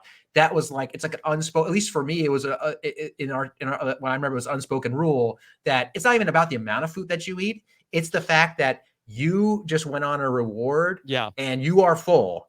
Don't remind people, like even you eating anything can look a little ungracious. It's like, no, you just had a full meal, sir. Don't touch it. So that's probably what at least. So you think maybe for Ricard might have been thinking where, that Shan could have got like a replayed Papaya Gate where it's like, and then Frickin' Ricard. We needed one more person after he ate my papaya. Didn't even sit out of the challenge. I was looking at it from a positive thing. Maybe it's a regret minimization. It's like that Ricard, he ate already. And, so yeah, some combination of those things could be the case. And if he's not feeling the heat, I mean, we're not certainly seeing he him. must be feeling good though, to sit out of the challenge. Oh yeah. I wonder, of the big alleged group, and I'm sure it's probably more fractured than we see at that point of 8 people. I mean, it's 8 against 3, and it really feels like these 3 are on the outs. I think they're so I think if they're not in the direct line of fire, they're probably feeling pretty good, and they're probably using this chance to maybe not get themselves out there, but maybe try to pull in potential alliance members, which would make sense for Ricard. Ricard would be, yeah, maybe he would agree with that. But and Ricard also was trying to keep Zander to play as idol, but still be around. So maybe he's just at this point saying, I'm not in the crosshairs. Use this opportunity to build political points for when you have to strike. That makes sense to me. Christian, I have so many great questions for you from the listeners of Rob as a Podcast. Yeah. Awesome. Okay. Let's get to them. I know you want to talk about Evie. Amy Cook wants to ask you, curious to hear what Christian thinks of the Evie/Kevin Martin strategy of over preparing to break the game. Are you team Steven, that you should be able to do the extra homework and win because of it, or team Rob, Survivor needs to keep making new puzzles? So who's this Kevin person? What is this thing? Do we know what that is? I know who. Well, Kevin Martin is a Big Brother Canada contestant who really broke the game of Big Brother Canada by really doing a deep dive into all of the Big Brother Canada comps, which tend to be the same season after season after season. He's a professional poker player now. And so he basically built a Bible of all of the comps that the shows do, and basically just gamed out how these are the comps that they're going to do on this day, and basically studied to be able to ace the comps and win out on the home stretch in Big Brother Canada 5. That's fascinating information. So he also potential shout out that he is a big Survivor fan and at least occasional Rob's Podcast listener. Well, shout out to you there if you are there, Kevin. I'm sorry I wasn't aware of your exploits. That's actually that's fascinating. I'm happy to hear that people are taking these strategies seriously. These things happen in not just Survivor. There are many examples. There are examples from game shows and throughout history where people memorize the patterns. And Pressure Luck was a big one, right? Right. There's a documentary I talked about this recently where Nicole made fun of me. The Perfect Bid about The Price is Right. You ever watch that one? Oh, I didn't watch the documentary, but I know of the incident they're talking about, right? Yes. Where he got the perfect bid at the final showcase because there was a guy who used to memorize the prices of every single prize. They would on The Price is Right for a long time, that they would have the same prizes, and you could memorize down to the dollar how much these prizes were worth. And then this person went on The Price is Right and was able to get the exact bid because he knew how much all of the prices were in the final bonus round. I love those stories, and similarly, the showcase showdown. Before I get angry texts from people, it's showcase showdown. Yeah, and I love it when people do that, including Evie. I thought that it's exactly what you should do. I would say that practicing the puzzles that repeat is probably the single best thing you can do in terms of just technical preparation for the show, because she won it outright. It's a puzzle where you're literally trying to stare at it and come up with the right solution. And if you already have the right solution, it's done. So good for her, of course, for doing that. It's exactly what you should do. But the question is, should the show right? Good. I don't want this to be an anti-Evie take in any way. Evie, great job. Memorize the puzzles. Go for it. But that's clear. I want to make sure I said that, because I know you said that last night on the Know-It-Alls as well. You made it clear. Evie should have done that. Should the show do that? I'm more recapping. Yeah, the show had 2 years to work on puzzles. Yeah, I think the show should change up the puzzles. I mean, look, it's I have a lot of analogies here. And I am, of course, pro, it's impossible to make a game that you can't do any preparation for, that you are just tossed in and everyone's on equal footing, regardless if they have knowledge or not. That's hard to do. Right. But Survivor is pretty good at that. overall, Survivor is not a complicated game in the scheme of things. Emergently becomes very complicated, and that's why I think a lot of us love it. As a counter example, I mean, I picked up a new hobby recently, Rob. Yes. You ever heard of, so you know, trading card games? You've Yeah, probably heard Magic Pokemon. the Gathering. I've got getting into Magic the Gathering over the last few months. I finally have a job, so I can finally afford it. So it's an inexpensive hobby. you know, for me it is, at least. So like when I was a I know kid, you and I had talked, and I don't remember if this was on a podcast or off a podcast, that you had called an Uber to take you to a Magic the Gathering get together. that wasn't a tweet. That wasn't a tweet I put out. Yeah, that started. That was a fateful day in history, because now I have. I'm looking at a bunch of cards over here. I started buying cards after that. So I took an Uber to a Magic the Gathering tournament just for fun, because as a kid I always wanted. It came out in like 94, 93 when I was like when I was a kid, and my friends had cards, and I didn't want to go out and buy a bunch of cards, but I bought the manual and read all the rules, so I knew the rules, but I never played. But now that I'm an adult with my own theoretical income, I started buying cards, and so I had to pick up this game, Magic the Gathering, and that is an example of a game that you cannot just pick up and play at a pretty high level. I mean, like Johnny Fairplay in Survivor was a recruit, right? He was recruited for the show, watched you play, and then came out and was a huge strategic force and a really interesting player. And people, I think, molded the game around him. Russell Hance and other people, you know, that similar. Not a lot of these people were very recent fans. They picked it up quickly and could do really well. Magic the Gathering is an example of a game that's like the opposite. Like, you're staring at this game and I'm like, I have no idea what's happening. So I'm like, and it's not just enough to know the rules. You have to know what each of the cards do, even though it says on the card what it does. It can interact with other cards in weird ways, and it's incredibly complex. So I'm going to these Magic the Gathering events in Tallahassee at the local game shop, and I'm like frantically trying to learn these games, playing as people who've been playing for like a decade, and it's hard. And that's a fun game because it can be super complicated. But imagine if Magic the Gathering was on television. No one would know what the heck is happening unless you're a huge Magic the Gathering fan. And that's what we don't want from Survivor. From Survivor, we want stuff that you watch and you get. And so, so when it comes to, so we're talking about Evie. She's talking. So she memorized the puzzle. So now it's not enough that you can be plucked off the street and kind of get the game. But if you didn't have the opportunity to memorize puzzles, someone like Evie is going to stop you in them, you know, like in this. So I don't like. I like it when Survivor keeps the barrier for entry for the contestants low.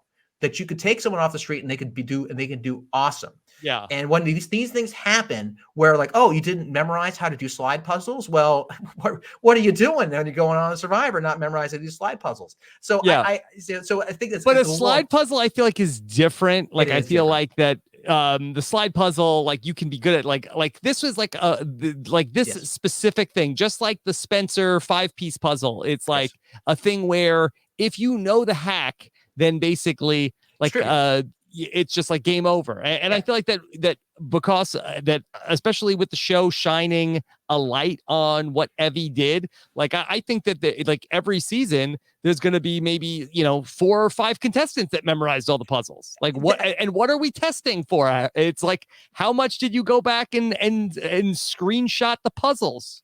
This is a general trend of Survivor that has been changing steadily for many years now, and that you can test for this for more than me, that the show used to be like allergic to self-references.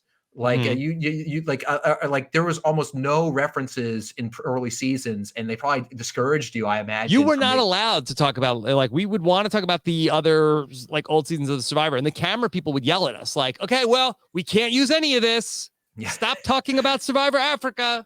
Exactly. And things change over time, and that's fine. But now, not only is Jeff is like celebrating the fact that, yeah, you can memorize our puzzles and do them. I'm like, is that something you want to highlight? And because then that makes the challenges trivial. Right. I mean, I'm glad that they're celebrating Evie for doing a good thing. It would be like on Jeopardy, where it's like, okay, somebody like gets a final Jeopardy question. Like, oh, how did you know that? Like, well, 3 years ago, that was the question. And I'm a big Jeopardy fan. Like, see, Jeopardy fans, that's how you do it.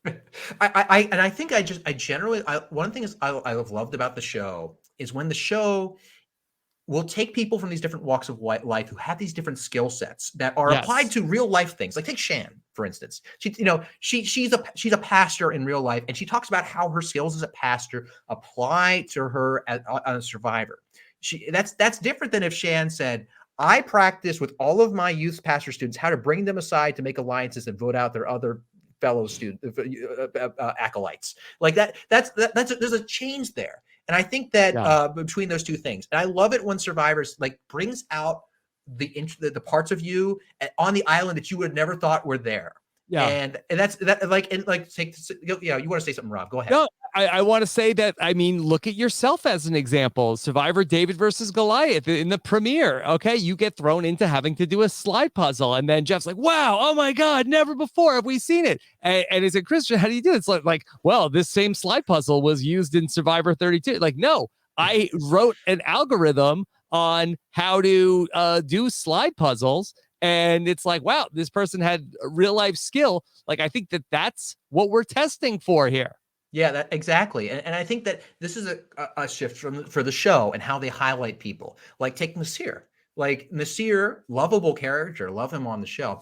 And he talked about how his daughter would help him prepare by looking for hidden immunity idols. Again, you're practicing for a specific skill set for the show. Compare that with, say, I don't know, Sarah Lucina, who's like, I noticed things like I noticed license plates on like tags on expired license plate. Like that transferability shouldn't be quite so direct. Because then it becomes. Although ironically, with Sarah, some things are non-transferable.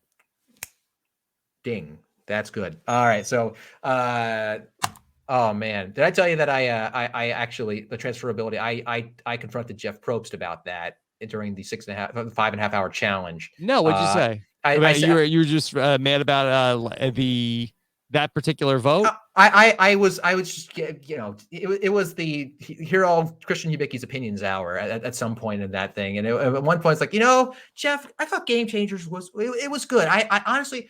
What my biggest problem with Game Changers, I'm going back in the position right now. Yeah. It was that every advantage or immunity should be transferable. Every single one. Like that. Then there's. I think they took your advice. Yeah. So and I think that's exactly what they should do. And so that was my opinion on the transferability. But yeah. By the way, I think that based on some pictures I've seen for next week's episode, I think your challenge is back next week. Oh, you're kidding? Really? I think so. It looks like that based on the prop, it looks like that's what the immunity challenge is going to be next week. So maybe we screwed up on the booking. Oh, maybe, but it's I can maybe I'll just live tweet it on Twitter or something like that. Maybe send us a voicemail. Yeah. Another one that we got a tweet from a listener, Ryan Berry, who tweeted us out to say that basically Survivor has had through the 30s, including in Survivor David versus Goliath, the combination to every combination lock is 36, 27, 18. Yeah, that hurts me. What is this? Like John Kierhofer's high school locker combination? It's a reference to his true love. I don't know, but it's that's one I'm embarrassed about. I didn't pick up on. 9. I that's one I'm a little, when someone pointed that out, I was like, oh, that's something I didn't pick up on that I felt I should have.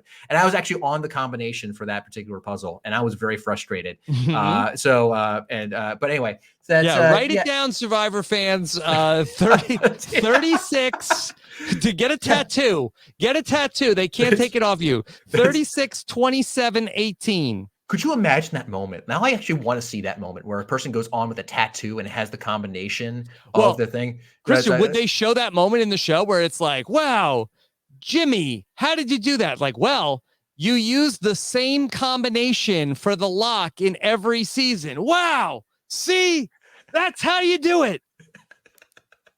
I think if they had the tattoo, then they would show it. Because then 36, that's like, wow. 36, 27, 18, baby.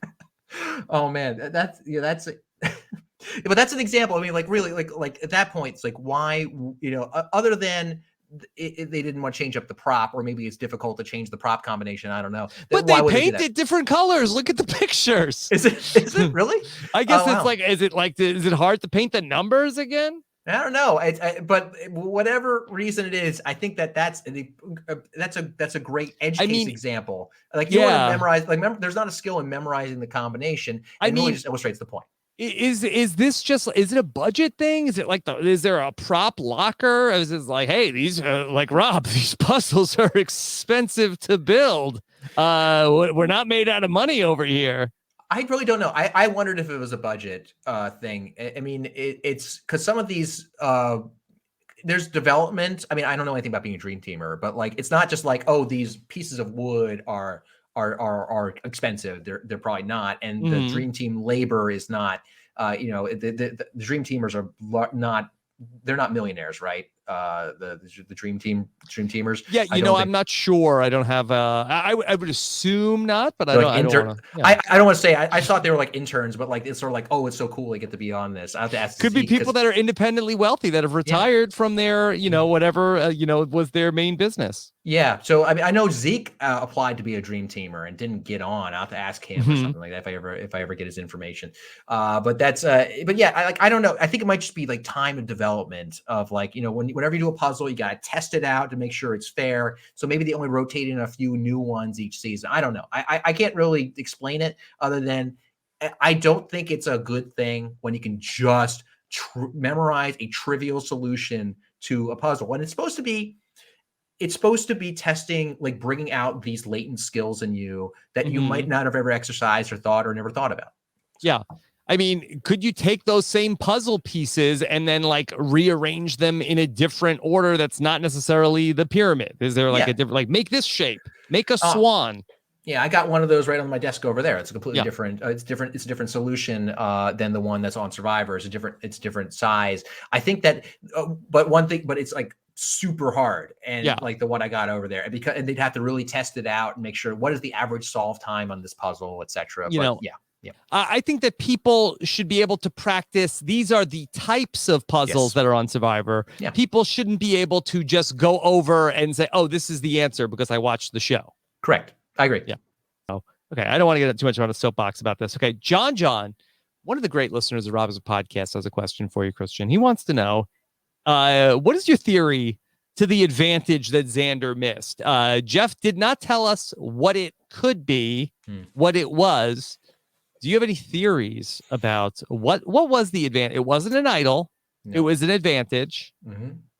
I mean, one of the obvious is the nullifier, but the nullifier is like a token, like a chip, almost like a coaster. So I don't think that would have fit in there.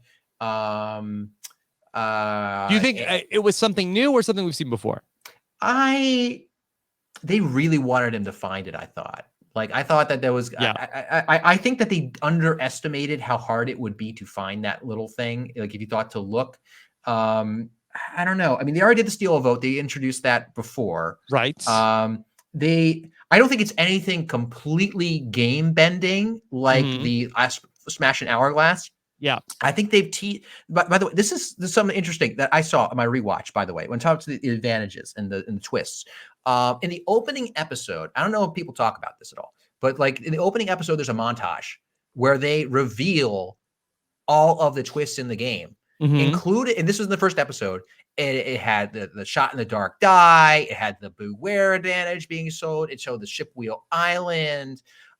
It had the it also had the hourglass being smashed. Yes, which at the time you're watching it at the hour, like there actually was an hourglass in that episode, so you might have been forgiven to think that it was the hourglass for the crazy triangle puzzle or for the strength or whatever the challenge, but it's actually being smashed. So it was a teasing of that advantage, and there's actually another shot of another thing that they have not shown on the show yet. It's like two like little tarps or like two little like icons, like imagine like two like pieces of island paper, and one that has fire and one that has a skull.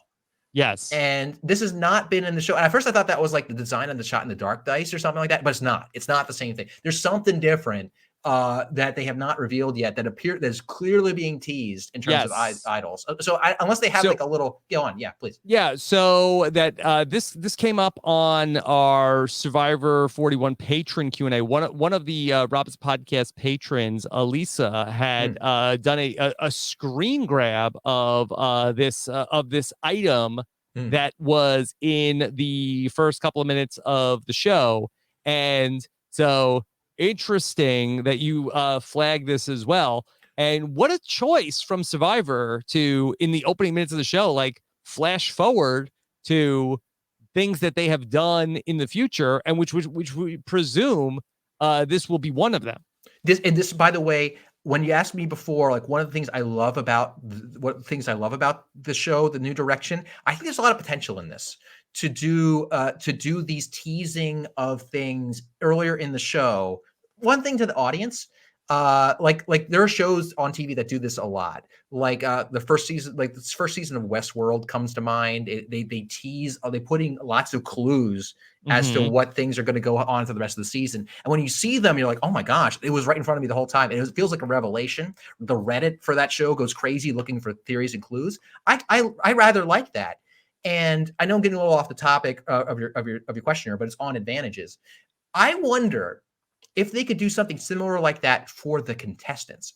If the show is so determined to put in like the turn back time advantage, which I'm not a fan of, that would be if again, like a lot of these advantages, if you know that they're going to happen, they are suddenly can be neutralized. And what if there was a way that they put in clues or tease the contestants that these things are coming? And so like then it would reward the people who are observant. It'll get a little bit more like the TV show, The Genius, the Korean TV show, game show, which I know that you and Steven watched. Yes, where for those who have not seen it, it's really fascinating. It's one of my favorite game shows where they'll have these games, and sometimes there will be a hack for how you can win the game, and it will be hidden. And then they'll go and play. All the players go and play the game, and all of a sudden, this one player out of nowhere just aces the game. You're like, how the heck do they do that? Then they'll flash back. They'll flash back to the previous. Like if like there was like on the buff, if there was like the design for the pyramid that Evie, when Jeff says, Evie, how did you solve the pyramid? Like it was right here on the buff. The answer was right here on my buff the whole time, Jeff. Like, wow, see, Survivor fan. They're like that's something. Yes, that then you're onto something. And then I think that scratches a few itches for the show, because I think the show really wants to find some new advantage that's going to shake everything up. And probably like the David versus Goliath merge, where you had that thing on the table at your merge, which was kind of a clue to to go find. I forget if it was an idol or an advantage. It was a steal vote. Yeah, that was like one of the coolest versions of that they've done. Absolutely. I think so. They clearly are willing to do that. And now they do the flashbacks too. They're not afraid to do the flashbacks or finding stuff. It's all the ingredients that they need. Where Adam Klein got burned by it in season 40, that he thought that that's what they were going for with the podium idol. And he would be ahead of his time, and that would make it wonderful. And I think that it's something that the show could thoughtfully introduce, because clearly they're already thinking along these lines. They are teasing this stuff to us. And we have the internet, we have social media to theorize on this. They can do the same thing to the contestants. And could you imagine them flashing back, like whatever this fire and skull thing is? It's an advantage. Like it's like, what if it's explained on the buff, and then someone figured it out and they knew how to neutralize it, and they flash back to the first freaking episode where someone found this? Or it's like, oh, I figured it out. That would be, people were already like losing their minds over the Zander flashback with Zander and Evie when they put the fake idol. This would be introducing the audience to, I think, an even deeper and more interesting way to do the same thing. Yeah. I will say, if I have to guess, what was the advantage that Zander could have gotten had he picked up the scroll? I will guess safety without power. Oh, I forgot about that one. I forgot about safety without power, but that would make sense. That's sort of like a mid-sized power like advantage that they could just throw out there. Also, who's sitting on the bench is the person on the outs, theoretically, even though they drew a guy, even though they drew a rock. Decent spot for that. Yeah, Yeah, So I think that's good. Yeah, I okay. think that's a good draw. But that's my overall take. Like, and so if I had to, like, my other thesis here, which was about the genius and shows like that, like, I think that Survivor's going to add a lot of these twists that really can potentially shake up the game in a way that the players and the audience are like, this changes everything in a way I don't like. If they're going to like, if they're going to take a lot of chances with these advantages, I think if they tease them a little bit more to the players, it feels more fair. And I think that this and then it becomes less like Big Brother, where the is expect the unexpected is the motto, to like to something where it's like, no, keep your eye out. We are giving you everything you need to succeed in this game if you pay attention or you get the information from someone else. I think that's what your merge clue said, right? Everything you need for the merge is right here. It's literally what it said, and I think that's really it's. I think that's really apt. I think that so they're not far away from doing something like that. That's why I'm so passionate about this right now. It's a really good note. Yeah. Yeah. I mean, you should, like, hopefully that you get to play again soon so you could deliver those sort of like creative notes in the endurance competitions. I was gonna say, they just set up an endurance competition, which is just my suggestion box hour. It's like, and here's my other idea.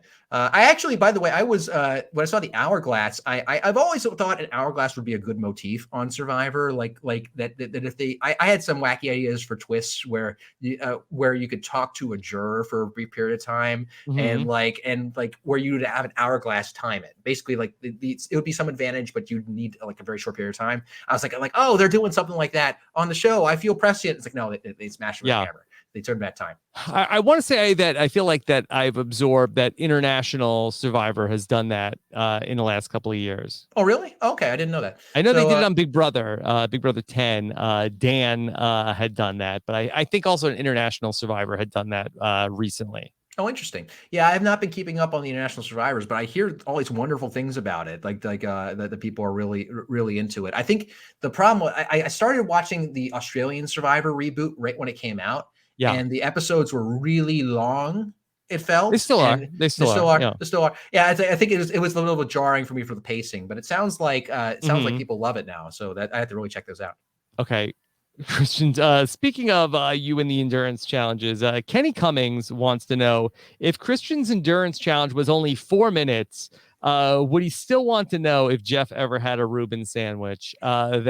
I mean, what if your immunity challenge was only 4 minutes? I mean, think of all of the anecdotes that, we would have been robbed from. Yeah, if only 4 minutes. I'm trying to think. Like, I did not last long in some of the other balancing challenges because and in fairness to a lot of these folks, like they talked about that challenge being about pain tolerance. I'm not convinced that's necessarily the case. I think that it was like they could easily have. They also had to is concentration. Like you have to, like, the nice thing about my challenge is there was no real concentration involved. I didn't have to balance. I didn't have to hold, like, I didn't have to like hold a thing against a wall or exert a lot of effort. I just needed to stand there and keep gripped on a thing. And so as soon as they lose any kind of like just concentration and slip for a minute, it's like balancing and you lose it. Yeah. So.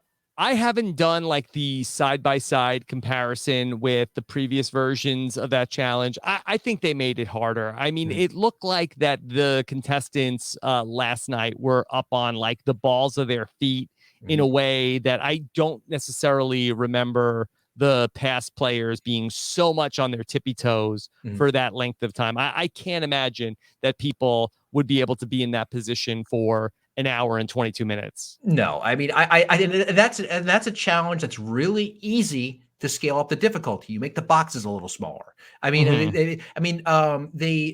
people have mentioned this in the past. I mean, they have to know your height for these challenges. They need to know how high the box needs to be. But when you are, but that's only such a precise measurement that they have, and if the challenge rests on the fact that like even tiny little changes in height in your box could make your task a lot easier, a lot harder. There's a lot of, I think, randomness in that challenge. And that'd be my guess. I never played in that particular one. So even that small differences, then all of a sudden you have to go up a little higher on the balls of your feet. Then you lose more mechanical advantages with your planar flexors. I believe is in Yeah. plantar flexors in that case. I actually have a student who models that particular muscle group for a research project. So, Okay. but you lose mechanical advantage the higher you go up on your toes. That's just kind of mechanical common sense. So a little bit of the height change will make it a lot more taxing. And so, yeah, that's tough. I'm surprised. I think that they must have made it harder. I agree with you. Yeah, I'm just trying to peek. I've got my Paramount Plus open right now. I'm looking over at Survivor Worlds Apart, and I'm just glancing at episode number 8, where they have that as the immunity challenge. I believe Tyler Fredrickson is gonna win that one, and these players do not look like that they are gassed to the point where I think they turned up the intensity on this. I don't want to claim personal responsibility for this, but I one thing I can say is that I did have a brief conversation with Jeff Probst after the game was over, and he did not enjoy the challenge as much as I did. I don't think. Yes. So, do you think that Jeff may not like it? I mean, Dan Foley is just hanging in there like it's nothing. Yeah, so I imagine. And also, it might not just be a Jeff Probst thing. I'm kind of joking about that, but we threw off the shooting schedule because our challenge went so wrong. Long, and they had to push back tribal council by a day. Yeah, because of it, and that's I imagine that's the non-trivial thing that has to happen. That the shift the scheduling around. So to keep the trains moving on time, it makes sense that they'd want to make it err on the hard side as opposed to the easy side. Yeah. So I'm sure that there must be some extension here, but I feel like that they really ratcheted it up. You know what? I'll say the difference is that it looks like that they are wearing shoes in this previous version, and there were no shoes. Now I don't know if that was a call on the part of the survivors, or if production said, "Okay, we're gonna ratchet it up, no shoes this time." If I were in their position, if I were given the option of shoes, it gets hot on those little things. The planks of wood are in the heat and they're baking, right? And so there are definitely challenges where I wish I could have worn shoes. One thing I tried to do in the final 8 challenge of my season was actually that when there was a stop down for when they're ready to get started, I tried to brush some dirt onto the plank so be a little insulation between myself and the burning hot wood. They caught it. So anyway, I think that I would have worn shoes is my inelegant point. And I think that the shoes are probably also providing another half an inch of material to get you closer. Totally. So I'm looking at Mike Holloway. Looks like he's not even on his tippy toes in doing this competition. So so maybe a little bit, not necessarily apples to apples in terms of comparing the past versions of this challenge. Sounds good. Okay, so Christian, how about a question from Jeff Satora, who says, I can't remember the number of advantages in season 37, but would you rather play in a season with more advantages the players can find, more chances to shake up the game, chaos, or less advantages, more predictable? What do you think makes a better season? So really 2 questions there. But one of the things that famously you said was that you wanted to have a game that had as much chaos as possible. And you really wanted to be an agent of chaos. You felt like that was going to be your best chance of success. So first, would you rather play in a season that had more variance because of all the advantages? I think that's a tricky question to answer. Good question. Because it depends upon whether or not all of a sudden this season had more advantages than the previous season. It's about the metagame, if you will, as to whether or not when people decide to target people. In my particular game, when I was playing in 37, I was a big target. I was labeled as a big target, and I constantly had to dodge it. So what made the most sense to me was geez, I really need there to be unpredictability, because then, or at least what specifically I needed was people not to trust each other or people to that the politics would ping back and forth. And the reason so that like, and I was pretty good at getting along with everyone. I'd be people's friend. Like, I'll be your ally. I'm happy to be it. And so people were scared of another person coming for them, then they'd work with me because at least I was an amiable option. Now, having a bunch of advantages, I think, would threaten a target even more. Like, I think you've talked about this in previous podcasts that, like, people say on Big Brother, when there's so much unpredictability, people play safe. Yeah, people play safe, and that's a lot of times because that's the twists that come. You don't know what twists are coming. That's a little different than saying you don't know who's coming for you. If you don't know who's coming for you, then that would force you to work with whoever is willing to work with you potentially. If you're paranoid about that, who will keep you safe? Yeah, who will keep you safe? That's what I mean, right? Because that's what players are looking for. They're trying to they're always moving to safety. That's the idea. And so whereas like, I mean, this is a principle. I tried to put it in words. I was talking to Emily about this. I was like, try to just workshop this, that when it comes to putting twists in the game, I always try to think about, like, what is the intent of this twist? And overwhelmingly, it's normally to prevent someone from the minority from being picked off. And a lot of times it means it's a person who is like a big time character that the audience loves to watch, who's been outed as a big target, or a big threat, like a Rick Devens. And how you help them get, what mechanic do you put in to go one more round? And we saw, or David Wright, I think, is a great example, because the first cycle after casting after David Wright, after Game Changers, was 35, and they introduced the fire making challenge. And that was something that allowed the person who got to the final four a chance to break through without being voted out. But what do people, so theoretically, this is my speculation, I don't know any inside information, but that makes sense, is what they're trying to do. And just like they made a final three instead of a final two, because people who are big time characters who people love to watch were voting it off a final three. They're like, hey, let's make it a final three now. But any twist that is designed to help out any kind of player, some kind of player, that only works because it is a surprise, not only will it not work soon after, it'll end up hurting the person you're exactly trying to help. Right. And so introducing twists that are surprises are only surprises that one time. And this is not, that's just basic, but it also mean that that the people who you're trying to help will just be targeted earlier. And so in terms of that particular game that I was in, sure, if a bunch of advantages got showered on me, yeah, I'd be happy for that. But if I were playing in a game where the last 3 seasons it was showered with advantages, I think there would be even a higher probability I was a merge boot or you're a merge boot. That's the way I see it. Yeah. And so to answer the second part of that question, do you think that will help make it a better season? Probably not.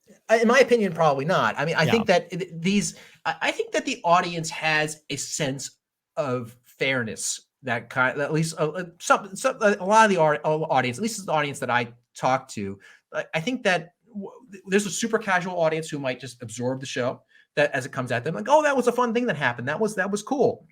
I'm glad that person made it to the last round. But I think that the people who are really into the show and really care deeply about the mechanics, or like, they have a sense of fairness. And if it feels violated, they don't, it doesn't feel like it's an earned victory sometimes. Yeah. And like, the people talk about, used to talk about like Yule winning, like, oh, does Yule have an asterisk with his win because he had the super powered idol and things like that? I mean, but I believe Yule is a beloved winner, certainly by, at least in this household, he's a beloved winner.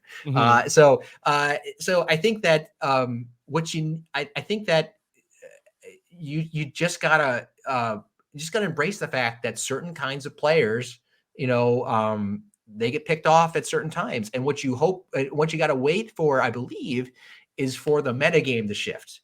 Like we talk about, I don't think we talk about it in these words in the show, but like in most games, like Magic the Gathering, there's a metagame where, yeah, there's the literal rules, but then there's also how people tend to play. And how people tend to play is now part of the landscape of the game you're playing. So if you play against, and over time that metagame shifts, that means the strategies to counter that metagame shift too. So in Survivor, what that would look like is in the earliest days is like, well, we can't vote out our, first couple seasons, we can't vote out our big, strong dudes. This is a survival game. We have to keep them around. then the metagame shifts, and now the big strong dudes are just targeted like everyone else. In fact, targeted very early in the merge and stuff, and then different people. There's a cycle of stereotypical targets, and that is going to move. It's going to change on its own. And I don't think that a twist that is a shock is going to be is going to help move that metagame forward in a way that they would want. Yeah.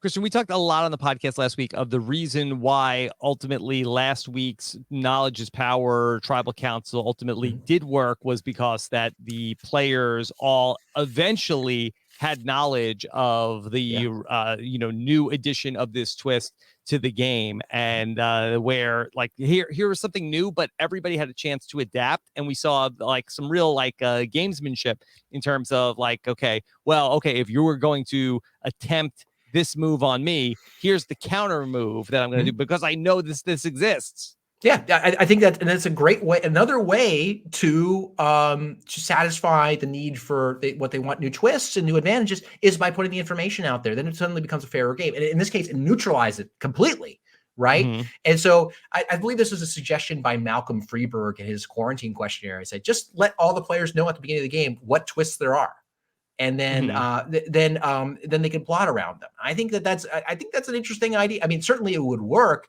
in similar way to this, where and in fact, I think that would be even more interesting for Liana in that case. Liana was playing the advantage. Like if she knows that everyone knows that this thing exists, then she might think more carefully about who she tells that she has it, and she might have been able to actually pull it off. Ironically, even though everyone knew about it since the beginning.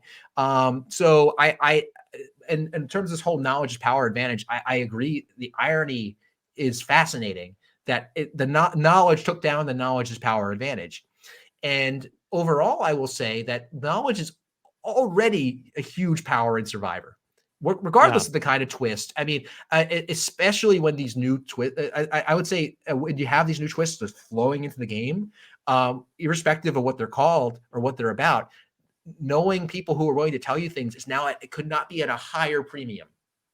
I mean, like Evie telling Deshawn how the idols worked. Oh my gosh, I'm putting myself in Deshawn's position. I'd have to be salivating. Like, oh my gosh, I definitely want to know how the idols work this season. Yes, you never quite know. And when it's something crazy, I'm like, that's amazing. So like knowledge becomes even more important when there's more uncertainty in the twists. So going back to the Evie and Deshawn moment from earlier this season, I think that there was a lot of debate at the time of like, okay, well, did Evie give away too much? Did they tell Deshawn more than they needed to? Did Evie get anything out of that? Well, it's like, well, she fostered goodwill with Deshawn. Now, it was very unlucky circumstances for Evie in terms of the scenario that she ended up on the tribe in the group with Deshawn, and they had to go basically head to head in that they were both one of the 5 people that were available. So really, Evie didn't have a chance to cash in any sort of goodwill that was fostered with Deshawn. They both were throwing out each other's names. Deshawn ends up with the extra vote there. Are we able to take away anything from how that went at Shipwheel Island, knowing how it played out, or are we just being results oriented? I mean, it's easy to get results oriented. I mean, it's certainly, I think that to Evie, these were low stakes giveaways that she was giving away. I mean, she thought she was going to vote out Zander this vote. And I think that a lot of things went wrong to put her in a position where this backfired on her in such a big way. And if they had ultimately voted out Zander at that vote, it would have been exactly as she said. It's another person's secret. And I hope give someone else an advantage. And, there's I guess there is a cost. I mean, Evie could use that extra vote. She could use that extra vote. Yeah. That's for sure. So I think, had Evie had an extra vote plus Xander's extra vote, like they could have basically even without Sydney's vote, gotten to 5 votes on. I mean, that would have actually. So if Evie had an extra vote and Sydney didn't play the shot in the dark, they could have gotten 6 votes on Deshawn. Yeah, and I think that I'd say that I don't blame Evie at all for thinking that these extra votes are, in the scheme of things, not huge advantages. They Mhm. certainly can make the difference, as we found out. But what was more important that she secure some political insight, insight at come the merge. I think one of the things I like about the Shipwheel Island is just the mere fact that you have people together in like an Exile Island like situation together. Mhm. I like that. I miss that dynamic where Yeah. people are get a little bit of time together at the So away from the camp. but I guess my thesis here Mm, is that at the time I was like, it's not that big of a deal. But yeah, in this accelerated yes. game, Mm. is it more about do you need to accumulate a war chest of all of the different powers and votes you can really at any cost and worry less about sort of like making the social bonds like in the 39-day game of Survivor that I think that, Evie's relationship building with Deshaun, I think is probably the right strategy. I'm just wondering if in this boom, boom, boom, boom, boom, fast game, Mhm. relationships deteriorate at the drop of a hat. Really, it comes down to, what advantages do you know about? What advantages do you have? What else can you pull out of your bag of tricks at a tribal council? Yeah, I think in hindsight, just the sheer number of Is the advantages game is a monster that's relentless, that's just chasing you, and you need to not second guess your decisions? it's more like the blob. It just absorbs advantages along the way. It's like that. And Yeah. I think that it isn't like an advantage getting like situation that the only reason Suri went home is because she was the only person who didn't have an immunity around immunity at that vote. How Mhm. likely are these things now? That we have this many advantages flying around. It's very complicated. I think that um, Just looking at the two people who yeah, went home yeah, at this merge, Sydney and Tiffany. I mean, did they ultimately go home because they had no advantage? Ironically, Tiffany did yeah. have the idol at the last vote, but did like is it sort of like where it's like, hey, they might have an idol, they might have an extra vote. I don't know. Let's just vote for the person that doesn't have anything. Yeah, I don't know. I'm thinking about I mean, how much of that is correlation that and why were they targeted? And I think that they ultimately Sydney went home. Yeah, she didn't have an advantage. Like if you're going to throw someone under the bus who's not Just going to is play an there idol, so much chaos in these yeah, votes now that people hoarding are power. looking for like, okay, well, yeah, that this person isn't a big threat, but I know I like I'm pretty sure we could hit this target. Yeah, yeah, whew, that might be the case, especially when there's that much uncertainty as to what's going down. I think this might be a situation where uh, the uncertainty in the game mechanics leads people to play safe, and lead people playing safe means people targeting people who don't have potential advantages. Hmm. And I think there's truth to that. I didn't think about it that way. I was more thinking of like it was such a low probability that like this whole thing would come back to bite her in such a like a Hmm. serendipitous way that I don't really blame her. All these things had to go wrong. But maybe so, but you're saying that the overall strategy of a post Survivor 41 world, the same, assuming that this is how the pace of advantages continues going forward, is you just gobble and like what you gobble Potentially. them, yeah, Yeah. and that's the hypothesis here, and It's that again, yeah. This is my thesis that yes, I'm not even saying. I don't even know if I believe this, but right. I'm throwing it out there, and I'm wondering if maybe that is the way that people should be looking at the game. And I know that we tend to look at things, especially in the podcast world, of like no, no, no, no, no. You should be worried more about your social game and relationship building. Mm, But maybe yeah, yeah. that's too conservative. No, we are exploring a hypothesis, Rob. You're not you have to be invested in the hypothesis to explore Hmm. it. I understand that, Rob. Yeah. And I think that uh, I think it's too early to tell just because we had only two votes at the merge and there's a lot of nonsense going on. We had a bunch of advantage being played at the first vote. We got the knowledge of power and a extra vote was played that made things nutty, that actually might be a reason to have more advantages, just because now there are advantages you just throw out because you're just like, you're not sure. It's like, yeah, I think I need an extra vote this round. Okay, all right. That's what Deshaun, as far as I can tell, it's what Deshaun did. And which that made the right move. But in terms of who is targeted and goes home, it's only 2 people. And Tiffany was on the bottom, and I feel like they tried. I think that I more buy the hypothesis on Zander, that for some reason people wanted to work with him in the future round, so that's why he was spared. I mean, if he was, whereas they also, whereas if it was a person they didn't want to work with, even with the advantage, they would have piled the votes on with the idol. They would have piled the votes and split them such that Zander would have had to play it or go home. So I think it's too early, but I think that, but I just to say for sure. But you are making a compelling case when you're talking about this, that like there's so much nonsense. Just like it's like, if from a standpoint of which you're sitting there, you're like, I don't know what's happening. Maybe I need an extra vote here. Make sure the vote goes my way. Maybe you just these advantages are now more plentiful and therefore cheaper. Yeah.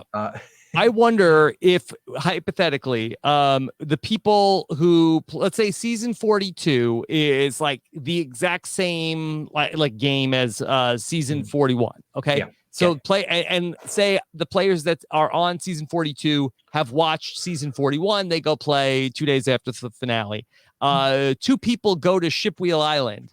Do you think that we could see a little bit more of a fight over, like who's coming out of there with the advantage, who's coming away with the extra vote? That would be nice. That would be nice. And I have a take. And is about that what they are hoping for will happen? I think that if they want, I think that they are hoping for that. I mean, the mere fact that knowledge of power advantage, that's really a good, that's a good, powerful advantage, assuming that you play it right. Like you steal someone's idol and you take it away from them at the last minute when they think they're going to be safe, and then now they're not, and you have an idol now. I mean, that's potentially very powerful. So that would make you want to go for that advantage. I think that there's a lot of reasons why people are being so amiable at these Shipwheel Island like devices. And I was doing a lot of math earlier today to figure out. By math, I meant just drawing graphs. Okay. Yeah. So people, as they mentioned on the show, actually, I sent you a MP3 file. You brought a clip. Do you want to set up this clip? Yeah. Let me set up this clip. Okay. So I feel like this is like a real talk show. It's a real talk. So let's set up this clip. So I'm here to promote my new movie. Roll the clip. The coming to Netflix. Yeah. So all the Shipwheel Island like choice theory stuff, this is not actually out of the blue for the show. It actually goes back ways back. So what I have here is a short clip. It is of Jeff Probst in Survivor Thailand, which is I believe your favorite season, Rob. I believe when you rewatch them, is your favorite or least favorite? Is your least favorite? Is your least favorite? I'm sorry. Yeah, it was one or the other. I think it was one or the other. So it was least favorite season, and but at the end, but it was also the first season that Jeff Probst hosted the finale at the very end. And so I remember at the time, I think it was at the time I was watching this, and this stuck in my brain many years ago. And he said this at the finale. Roll the clip there, Rob. Okay, here's the. And let me give you a tip. It's a little cryptic. Study John Nash's non-cooperative game-playing theory. All the answers to Survivor are there. So for you fanatics, get on the internet. Okay. So yeah. So this is back in 2002, and this John Nash. The closing minutes of the Survivor 5 finale reunion show. Yeah, exactly. It's like it's right before the end. And they'd already teased your season, like the Survivor of the Amazon. And we had already filmed my season. Oh yeah, there you go. So so I don't know how much people have zeroed in on this thing, but always stuck with me. And John Nash, that for people who maybe for some of our older listeners, the subject of the film, A Beautiful Mind. That is John Nash. Russell Crowe played John Nash in the film.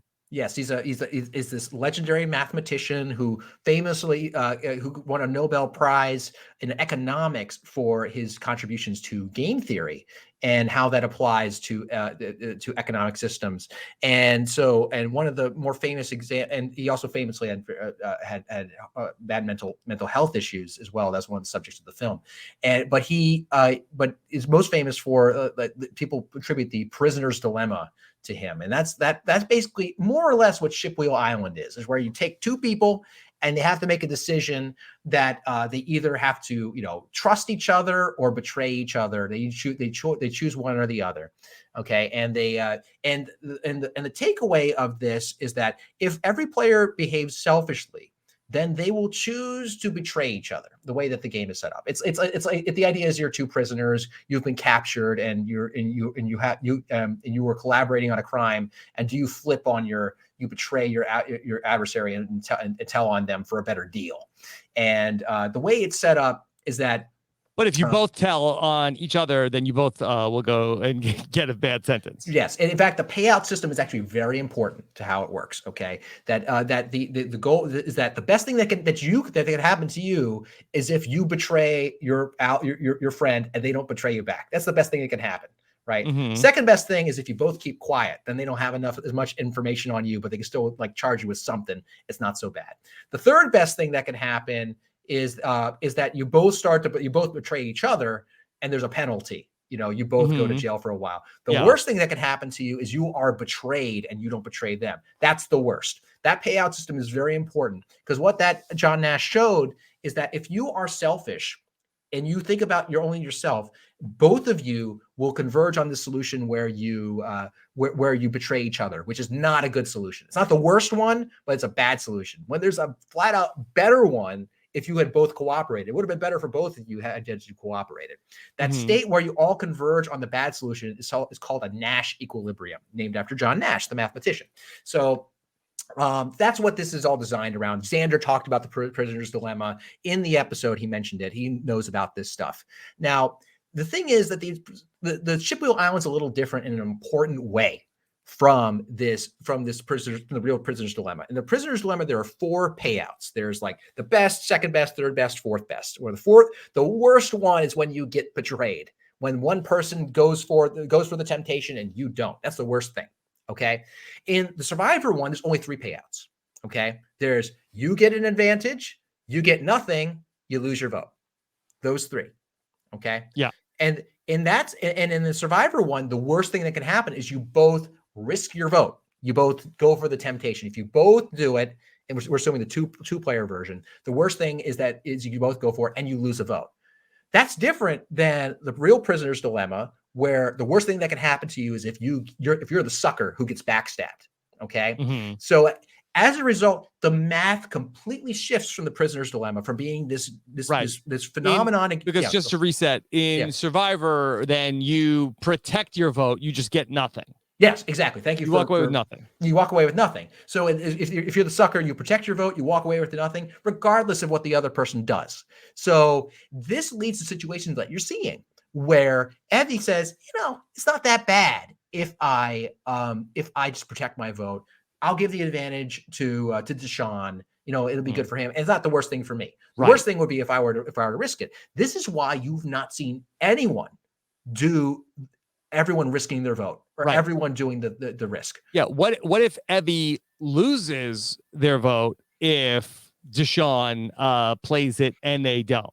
Yes, that's an example. And they're actually, to be right, you need a 4th kind of payout, which doesn't need to be more complicated, I know, but that's mathematically, people have shown that if you had a 4th payout, so let's say we kept it the same way, except there's a worse penalty if you're the sucker. You cannot get an advantage until the merge if you're the sucker in this. Okay. So now there's a risk to her not risking her vote. 4th payout. Reuben sandwich. You both go to turn your thing to sandwich. You both turn the sandwich. You 2 split a sandwich on the way out. Okay. Perfect. Yeah, great. That's yes. If Deshaun picks extra vote and Evie, you pick sandwich, well then there's no sandwich. You lose your vote. He gets extra vote. Yeah, that's a great example. So then you have 4 different payouts. And you just got to assign those payouts depending. So send it to Samoa. Send it to Samoa. So now you've got, as a result, as long as the worst thing that can happen to you is you are betrayed, all of a sudden the incentives shift. No longer can you play it safe on this island. So now it's a real prisoner's dilemma where you have to stare down your opponent. What are you really going to do? And that's good. That leads to real drama between these 2 people. And that's something that can improve the drama. And you don't get the situation where Evie suffers no penalty from Yes. doing. She did the smart thing. She thought it through. Not a big deal for me, in my opinion, and gave him the advantage. So that's how the math of how game theory works in the Nash equilibria is important and would lead to a more interesting Survivor game. Okay. Big improvement. I think so. Okay. Jason Fagan wants to know, does Christian think that Zander's casual glances around the sit-up bench constituted a breadth-first search, or should he have risked doing a more thorough search for an advantage he didn't know was there? Great question. So the advantage of a breadth-first search, like in theory, if you had enough time on the island and no one else trying to find the idol, any type of search that you would get is perfectly fine. Whether you check every inch or you do a breadth first search where you check different sectors a little bit before you ever go any deeper. What the key difference is the speed at which you're unlikely to find what you need to find. And so with Zander, I'm imagining this challenge went on probably for at least a few minutes. Okay. So you would say how thorough can I get in a few minute challenge? Now, I think that what happened with Zander, to be clear, was like he probably was feeling around and was like, it can't be this hard to find, whatever it is. Right. I'm probably going crazy. Especially when the Saraceno one was like big letters, secret advantage. Yes. I mean, like, I'm not sure. I thought very thorough. Like when I was like searching around, like really feeling around under that thing, I was checking every inch. Like, but I might have missed that. Yeah. So Christian, there should have been a hole in the bench where he could have, like they should have been like a knot in the wood that if he looked at it, like, oh, what's that? Yes, something where like, you want to kind of guide players to finding a secret. There's an art to that. There's art to that kind of puzzle making, and things. But like, I think that the show just frankly didn't think that it was going to be that hard. And also I think that just the mechanics of how Jeff, which I like, by the way, I like the way he's like hiding the advantages himself and these things. I love that. I think that works well. And more on that in a second. But I think what happened was he just needed something where he could put the advantage where he didn't have to tie a rope around it during the scene. He just wanted to be able to slide it in. It's like, there's the advantage, right? So that's where you put it.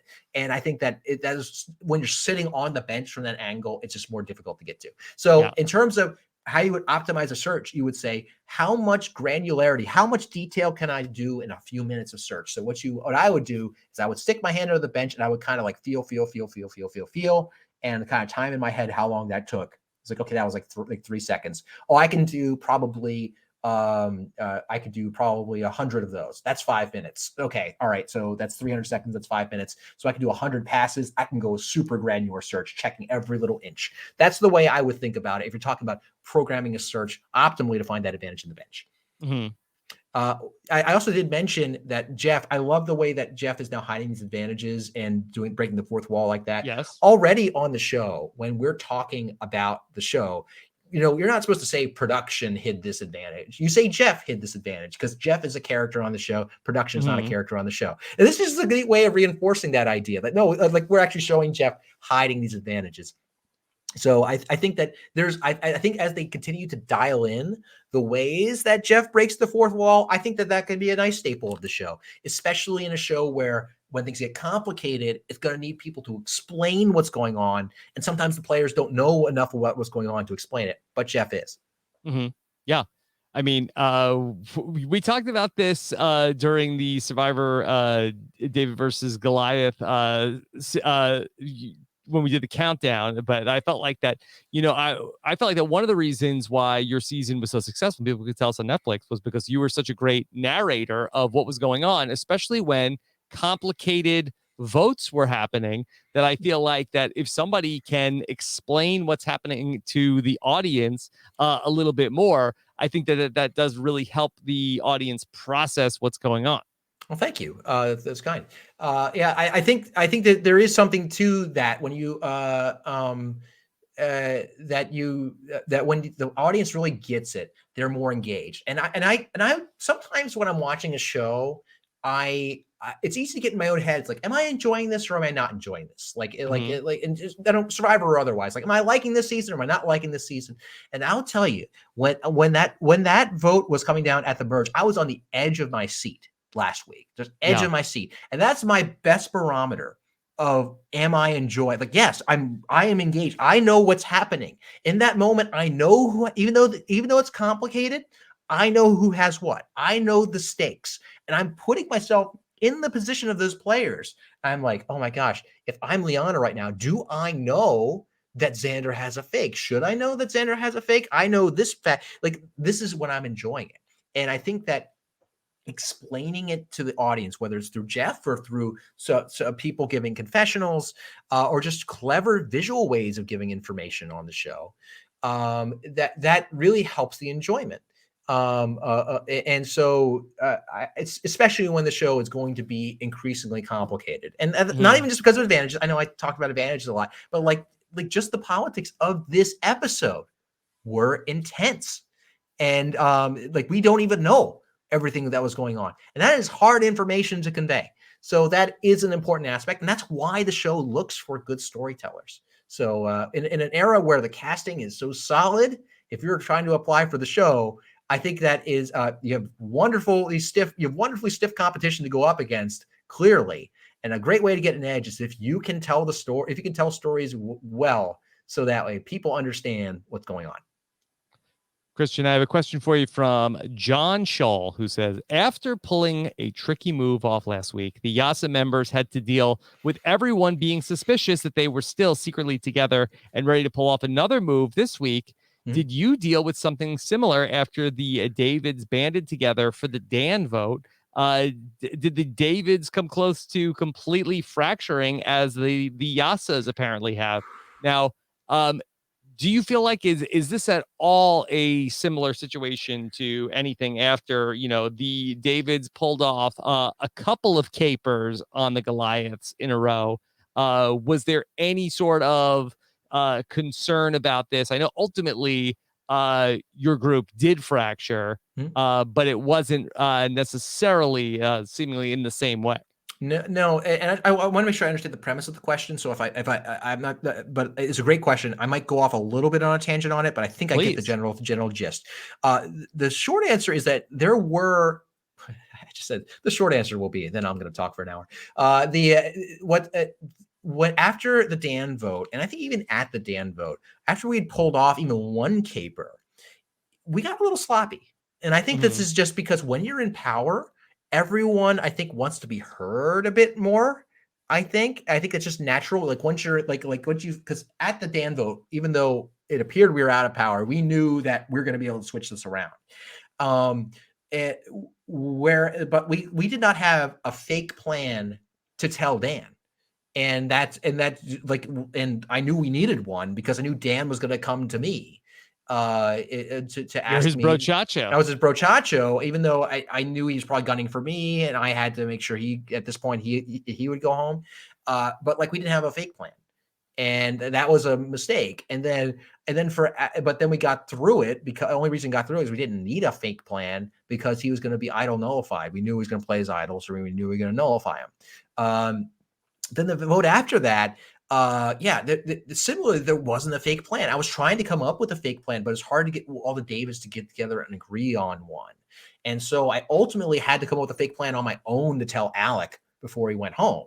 And because the only plausible one was Carl, and because we were kind of batting around Carl's name a little bit at that point, but I mean Carl had just pulled off that awesome nullifier stunt, which was really epic.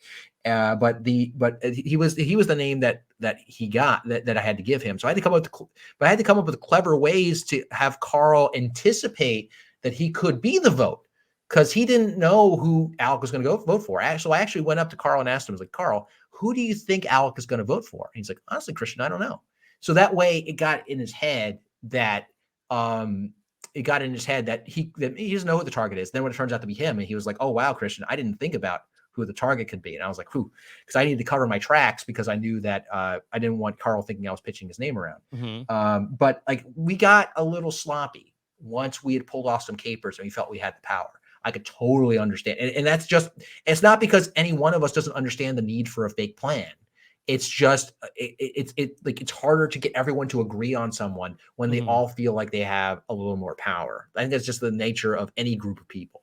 So I don't know if that directly answers the question he's talking about. Yeah, but, I was wondering that would the better example be maybe the John Hennigan vote, where then your group was still in the minority after that happened. You just pulled off something. You pulled off a caper, but the Goliaths still had the numbers against you after that vote. Now, what they didn't know was that, you had the ability for Nick to steal a vote and also the idle nullifier in so like your group sort of like still had the ammo to be able to stick together. But had you just pulled off the first move, I wonder, like, could there have been some backbiting between the Davids about like, well, don't go after me next.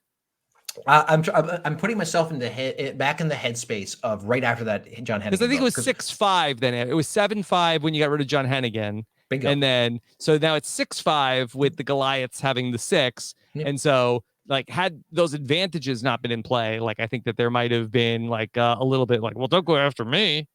So your numbers are right on. It was 6-5 at that point. And so at that point, I was still optimistic that we could flip someone from the Goliaths. But by the time it started to turn a little bit, where I was starting to get concerned if we could actually get them to flip, that's when we had the summit of the Davids, where we revealed all 3 advantages, and it didn't matter. If we got 6-5, not nearly as dire as 8-3. No, not nearly as dire. And I think that at that point, like, if I realized it was me and I did not have any more things to go, I'm trying to think about where I would go at that point. Honestly, but it would certainly, there'd be more opportunity to implode at that at that vote, because at that point you're back to the corner. Your only chance is to get rid of other people. That happens all the time in Survivor, where people will when you have 2 or 3 people in the minority, they start shooting fire at each other. So that way, in case of a split vote, one goes home and not the other. Right. The nice thing is that I had an idol at that point. I just gotten an idol. So that would have been the out there.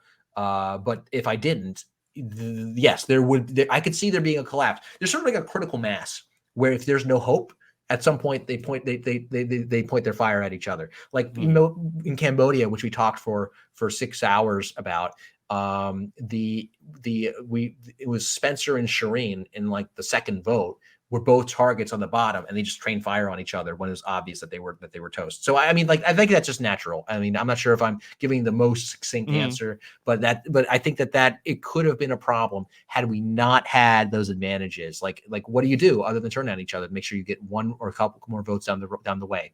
I think that's probably what happened. Luca has a question for you. I think that Christian is the only person that can help us understand how the shot in the dark can impact the game and the probability behind it and the strategy behind it. Are you a fan of the? I'm not trying to be funny. Do you enjoy the shot in the dark? Are you trying to make a? I wasn't. I said it out loud, and I said, "I'm not." That's not what I'm going for. That's what I'm going for. Yes, but is it fun? Is it fun? Is it fun? I'll tell you, I think it is fun. I like the shot in the dark. I think the idea is not. I think it has potential. I'm not sold that it's horrible. I'm not sold that it's great. We just haven't seen it very much yet. It certainly is not at a point where people are just playing it all the time. People are clearly, that would be like the danger. Like, you start seeing it a whole bunch and people burn them. Like, okay, well, clearly people don't know how to use this yet. People are still being conservative with it, so they might be pretty close to tuning it up right. Considering that they have a knob to tune on it, which is how many sides on that dice. And anyone who's played Dungeons and Dragons knows there are many varieties of dice you can use. So I mean, the way it works, make sure I understand the way it works mechanically before I give the odds here, is that if you put the shot in the dark die, it gets rolled, and you have a 1 in 6. No, you do not roll your dice. You put your dice into the volcano, right, and then you pull a scroll out of the bag, and there are 1 out of 6 or 2 out of 12 scrolls that say safe or not safe. Understood. So basically, it wasn't. So the dice roll is symbolic for the fact that you're picking a 1 or 6. Symbolic die. Symbolic die that goes into a symbolic volcano, as is tradition with die. Yes. So you pick it out. There's a finite resource of the shot in the of those shot in the darks. Okay, and so of course the odds get greater and greater that if you are picking later, like that you would be that you would pick out that you would get if there are fewer of them and there's still one left, you would more likely to get a safe as opposed to a not safe. But so I think the fact that the way that the odds would work is actually pretty simple. Let's say let's just assume 6 of them, just for sake of argument, that there are 6 of them in there. Then you play a shot in the dark die. And then if you have a bunch so if one person plays it, then there's a 1 in 6 chance there's a person that's immune. If 3 people play it, there's a 1 in 2 chance that someone's immune. If 6 people play it, someone's immune. Someone's getting it. So I could see that being a bigger factor right near the end of the game. Like right at the end. So like maybe if 6 but I'm curious. We don't know when is the last night to play it, and I kind of wonder when it's the last night to play it. Like what happens? Does everybody play it, and just the person who won immunity cast a vote? Yeah, I think that could be the case. I think that that is actually because we haven't seen the shot in the dark used in any like interesting way yet. Like in terms of the safety of it, that could be an interesting game that people play. It's like one of those anonymous bidding games. Like you decide how much you're going to bid. You hope you bid more than the other person, but you don't want to bid so much. I think it's a game of marbles that people play like this. Like I have so many marbles in my hand, but I want to. How many am I going to risk? And if I risk fewer than the other person, I lose them. Certainly not topical on Netflix at the moment. Yeah, it could be dangerous. Could be dangerous game. It's a dangerous game. So that would be interesting at that like one vote. Again, but you're losing your say like in like who's going home that night. Right. So I don't know exactly how many, but like if there's like if it's like 4-3 there, like I definitely could see like the 3 people on the bottom like let's all shot in the dark tonight. Right, that's the risk, and people will be saying to themselves, but if we all shot in the dark, then I have more power. So now you have a real prisoner's dilemma-ish thing going on just from this particular mechanic. So I think that so far it's just been like I think it's interesting. I don't think it's overpowered. Like it's definitely like I think making the players like question moves that should be like I really think the shot in the dark had a lot to do with the chaos around this vote. Yeah, interesting. I had to think about that again. But so far, like before, like pre-merge is sort of like it's literally just the shot in the dark. Like, hey, I think I might be toast. I might go for it, and so it hasn't had much of a big effect. I think that if I had one thing this might be because the shot in the dark is new. I know it's not going to be used if they never talk about it. Like because it's still such a new concept on the show that they have to remind you it exists at this stage right before it's going to be used. And if it's not going to be used, I'd be like, okay, if it's not talked about, it's like, okay, well, I'm guessing the shot in the dark is not a factor at this particular vote in a major way. But if this is a staple of the show 10 years running, then you don't have to do that, right? I think it's messing with people because I think that we're like at home, we're sort of like detached from it. Like, it's a 1 in 6 chance. Like, it's not like that's a 16%. Like, you don't need to worry about it. But I think that it's almost like the rock draw where I think that there's people like, well, I don't want to lose on the shot in the dark. I don't want to be the person who goes home because of it. Like, so I think it's messing with people. But Christian, let me just float something past you that I visited my family back in New York last weekend, and I was talking to my brother about Survivor, and he made a suggestion of if you play your shot in the dark and you hit it, you played it, you're safe, you should get your shot in the dark back. What do you think of that? He equated it to in the NFL that you get 2 challenges per game if you're a coach. And if you win a challenge, you challenge something, the call on the field was overturned. You won the challenge, you get a 3rd challenge because you used it correctly. What do you think? What's the harm? You got a 1 in 6 shot, you pulled it off. You definitely would get people using it more potentially. I think that's the thing. That like if you want more people using the shot in the dark, that's a decent way to do it. Not if I lose, not if I don't go home, but just if I pull safe, I pulled it off. I get my 1 and 6. Yes. Like, give me my dice back. I think that would be a marginal effect that would get people to play it a little bit more if that's what they want people to do.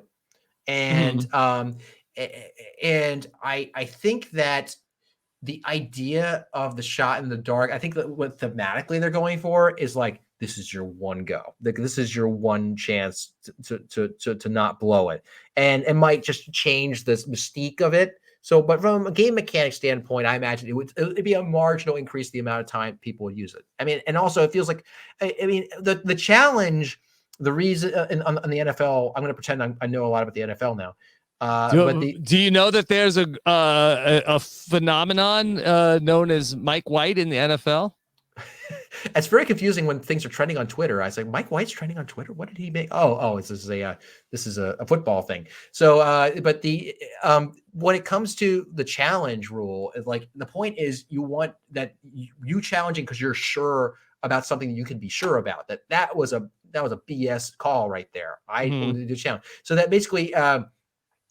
So it involves some level of certainty over the success of that challenge. Here, the level of certainty of the success of the challenge is irrelevant because it's a dice roll, a metaphorical dice roll. So it's not incentivizing good calls necessarily. It is just saying that though you could be a little more likely to play it because it might bounce back in your hand.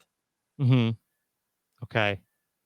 So here's a question from Baby Andy who wants to know, David versus Goliath was a modern season with without many live tribal councils. Why was your cast able to maintain equilibrium while the tribals this season keep combusting? Now, live tribal councils were invented, that they had happened before David versus Goliath, but was there one live tribal throughout the entire season? Arguably, with the Elizabeth, Elizabeth might think that was more live, but that was that. I mean, it didn't change much, but I agree with the premise of the question. To be clear, I just want to give Elizabeth due credit in case she's listening and she's like, yeah, I made it live. I can only speak for myself in my mentality going that season. I thought that tribals were kabuki theater. Like that the only purpose of tribal council was to make sure that your plan went through as necessary. And if you can get information from other people, that's a bonus. You can get information out of people at tribal, and don't screw up the plan.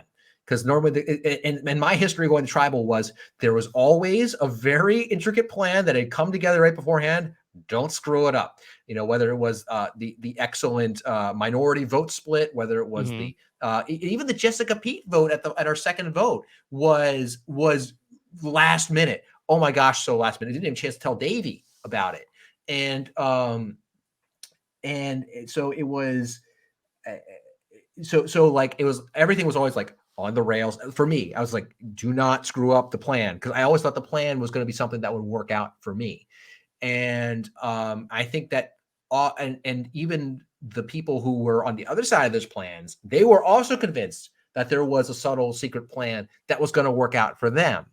And for whatever reason, no one really broke that mystique. There were very few times where the person who was going home in my season knew they were going home on my season. Or they knew that they were on the bottom and they really fight. I mean, Elizabeth was one of the few examples, and look what happened. She tried to make the tribal live. So why is it happening more now and not as opposed to on our season? I don't know, because if anything, there's more incentive to make people not think it's them going home because of the shot in the dark. I think that's one of the big things the shot in the dark is affecting, is they want to make sure that whoever is going home does not actually think they're going home. Yeah, at least there's a reason, or there's a lot of plausible deniability there. Encourages the blind side. Exactly, which I think at this stage the game encourages blind sides plenty good. I think that everyone, man, pro blind side, pro blind side there. I mean, I think that this is another point, but like, man, this cast is just ready to play. Like even like episode 3, like Liana, I think it was like Liana wanted to vote out Zander, and she's like, man, I'm not getting a chance to play. It's like, oh, Liana, don't worry, you'll get your chance. There's a lot more game. Hopefully you get to play. But like that's how much they want to blindside and all that stuff. It's like long gone are the days like in the early 20s when they brought in people who didn't even know what game they were playing, and that was like the norm. Like that's way in the dustbin of history now. So yeah. Well, that's always my point, that they do such a great job of casting the show that they just don't need all of like this weaponry around. These people are ready to kill each other, metaphorically, like with just the like barest of tools. Like you don't need to like now give them like all these other devices to be able to do it. Like they're ready.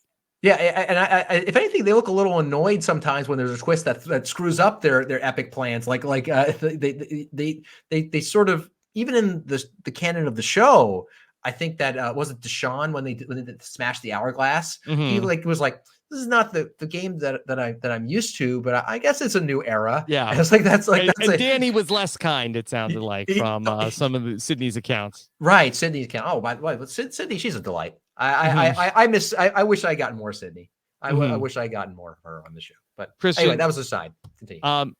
Colby Pickett wants to know, what did Christian think of the debugging metaphor that Zander used? Now, Zander is an app developer. I believe that is his passion.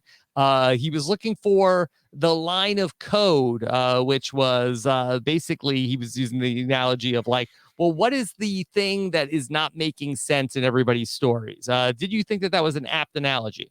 It was a beautiful analogy. I will say, generally speaking, a lot of great analogies on this season. The cast knows how to deliver information through analogies, and this is no exception. In fact, a great example. For anyone who's coded, you're often plagued by that bug that you're like, I just don't know why it's going wrong. You try to track it down with a process. You're trying to trace through the code, see where it's going wrong. But sometimes it just bedevils you, and it's very frustrating.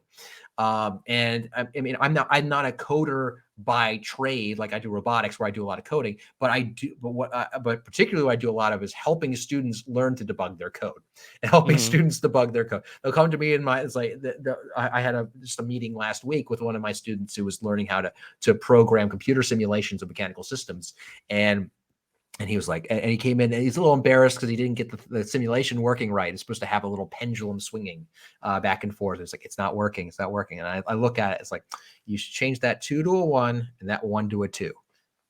Drop the 2, keep the 1. We'll keep the 1. And sure enough, that's what he needed. But he's like, Dr. Hubicki, that bedeviled me for a week. I didn't even see it. I was like, look, and that's the nature of debugging code, is that sometimes someone else comes in and can just point out to you, clearly this is what's happening.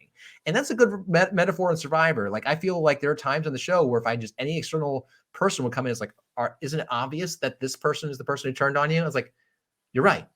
Of course it is. And that's what debugging code really feels like. So, Christian, this is a question from Luca on Twitter. If you had to come up with the next goofy idol activation phrase, like I'm a confused as a goat on AstroTurf, what would it be?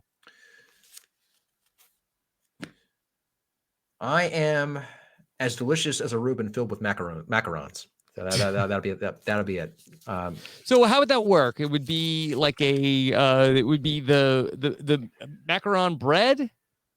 That is actually a better thing than I was thinking of. I was thinking more like a sandwich squared, where you have like the rye bread of a Reuben with macarons in the middle. Maybe it's like a sort of a savory sweet thing. But if you wanted to go, I mean, savory sweet is a good pairing generally if you get the right savories and sweets together. So I think that the macaron, the real salesmanship of the macaron is that color on the shell. So you get a nice long, if you manage to make a colored shell that's the shape of like a triangle sandwich, which in the middle you have Reuben, I think I would try that. I think the flavors could pair well. The shell of the macaron is not have an overpowering flavor. So I think it's good. John Scholl has more of a statement. He wrote, "Now this is a man who knows how many triangles there are." That triangle challenge in the first one, that was a toughie. That was a toughie. Like, I mean, I tried to do one pass at it. Like, I looked at the triangle puzzle from the first episode. And I was like, okay, putting myself in the shoes of the players who are all probably freaking out and nervous because suddenly they're on Survivor and now they're suddenly plotting and things like that. Would I have gotten all the triangles? And I got all but 3 on the first pass. So I don't know. I would have had to do a few more passes, I think, to find out which three I had missed. But it was my point was, like, I mean, I've done these puzzles before. It was a tricky one. I think that it was a harder puzzle than I thought Survivor would ever actually put on their show. Granted, they gave them a few and you get hours. one guess, and you get one guess. That's the key. The one guess. You can't miss any. So I went in saying, like, yeah, I would love to do the triangle puzzle. Then I saw the triangle puzzle, and I'm like, I'm not hyper confident that I would have walked away with every triangle on the first guess. Okay. Just one miss one. Christian, will Survivor reuse the triangle puzzle? It didn't get used. So put it in the category of sort of like the 5-piece puzzle that Spencer ended up solving. That was originally one of the options in Survivor Worlds Apart. That it didn't get played. I believe the correct answer was 51 due to some machine learning. I believe that Corey B had applied. That was cool. I saw that. That was good stuff. And then you talk about how you would go procedurally figuring out all of the different combinations. And then Jeff, wow, how did you get that? It's like, well, Jeff, I saw the answer on Twitter. Wow, see that, Survivor fans? Go on Twitter. Go on Twitter. You can tweet me up. I won't read it. Yep. Jeff's fascination with the internet, as you saw, but even back in that Survivor Thailand clip, is long standing. Like he's plugged into the interactive fact that living room, sure. Yeah, but for a long time. The question is, when would it come back? Obviously, it can't just come back in a challenge, because that's not a puzzle you solve in the middle of a challenge. The other puzzles, like they're like mix and match, like they can be mixed and matched into basically any challenge. You swim through the ocean, you come on the shore. It's like basically like an hour like task, right? Right. It's sort of like there have to be a similar like if there had to be a similar structure of choice where, like, hey, do you want to choose what was it, think or sweat? What was the two options? Or so? Yeah, I could see maybe some sort of like a Ghost Island type scenario where it's like, okay, here is the thing: you get one guess, and if you get it right, you get an advantage, and if not, then you lose your vote. Okay, right. You can do the same exact thing. I'm sorry for interrupting, but you can do the exact where you choose and basically to do like this was like Survivor South Africa this past season was called Immunity Island, and then basically you'd go to Immunity Island and you would have like a puzzle or something like that to do there. I could see it like being something. Okay, I'm gonna take a chance. Right, and so that's the way you would do something where people have a lot of time to sit around. So it's got to be at a camp or on an island. It can't be in a challenge. And so I think we see it again. They've got the big mock-up on an easel. Yeah, I guess you're right. I'm the one saying that they'll bring back the Shannon anthem for future seasons. So I guess I can't complain. Yeah. So. Okay. Then let me ask you one last question from the listeners. Gary Hogan wants to know, how does it feel being a zaddy? I mean, the pressure must be enormous.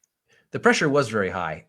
When I was contacted by Bryce to be on his calendar, I was like, did he have the wrong Twitter account? But he was very nice. Like, no, it's so I did what I typically do is that, I try to come on something that's me. I shouldn't try to not be something that I'm not.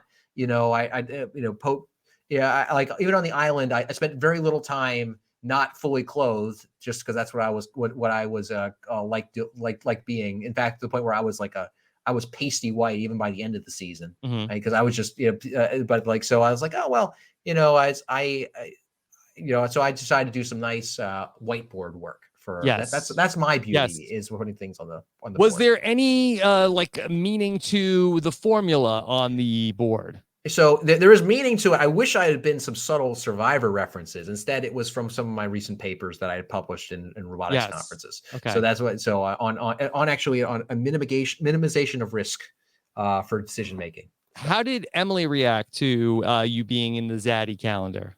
She's very stoic. Shows, yeah. So I think that I was mostly like. Dreading having to ask her to take photos of me, be my photographer for the Zaddy calendar. I mean, there was an idea that I ultimately nixed, which I called the math tub, but I nixed that idea. And very interesting. The math tub. What could it be filled with?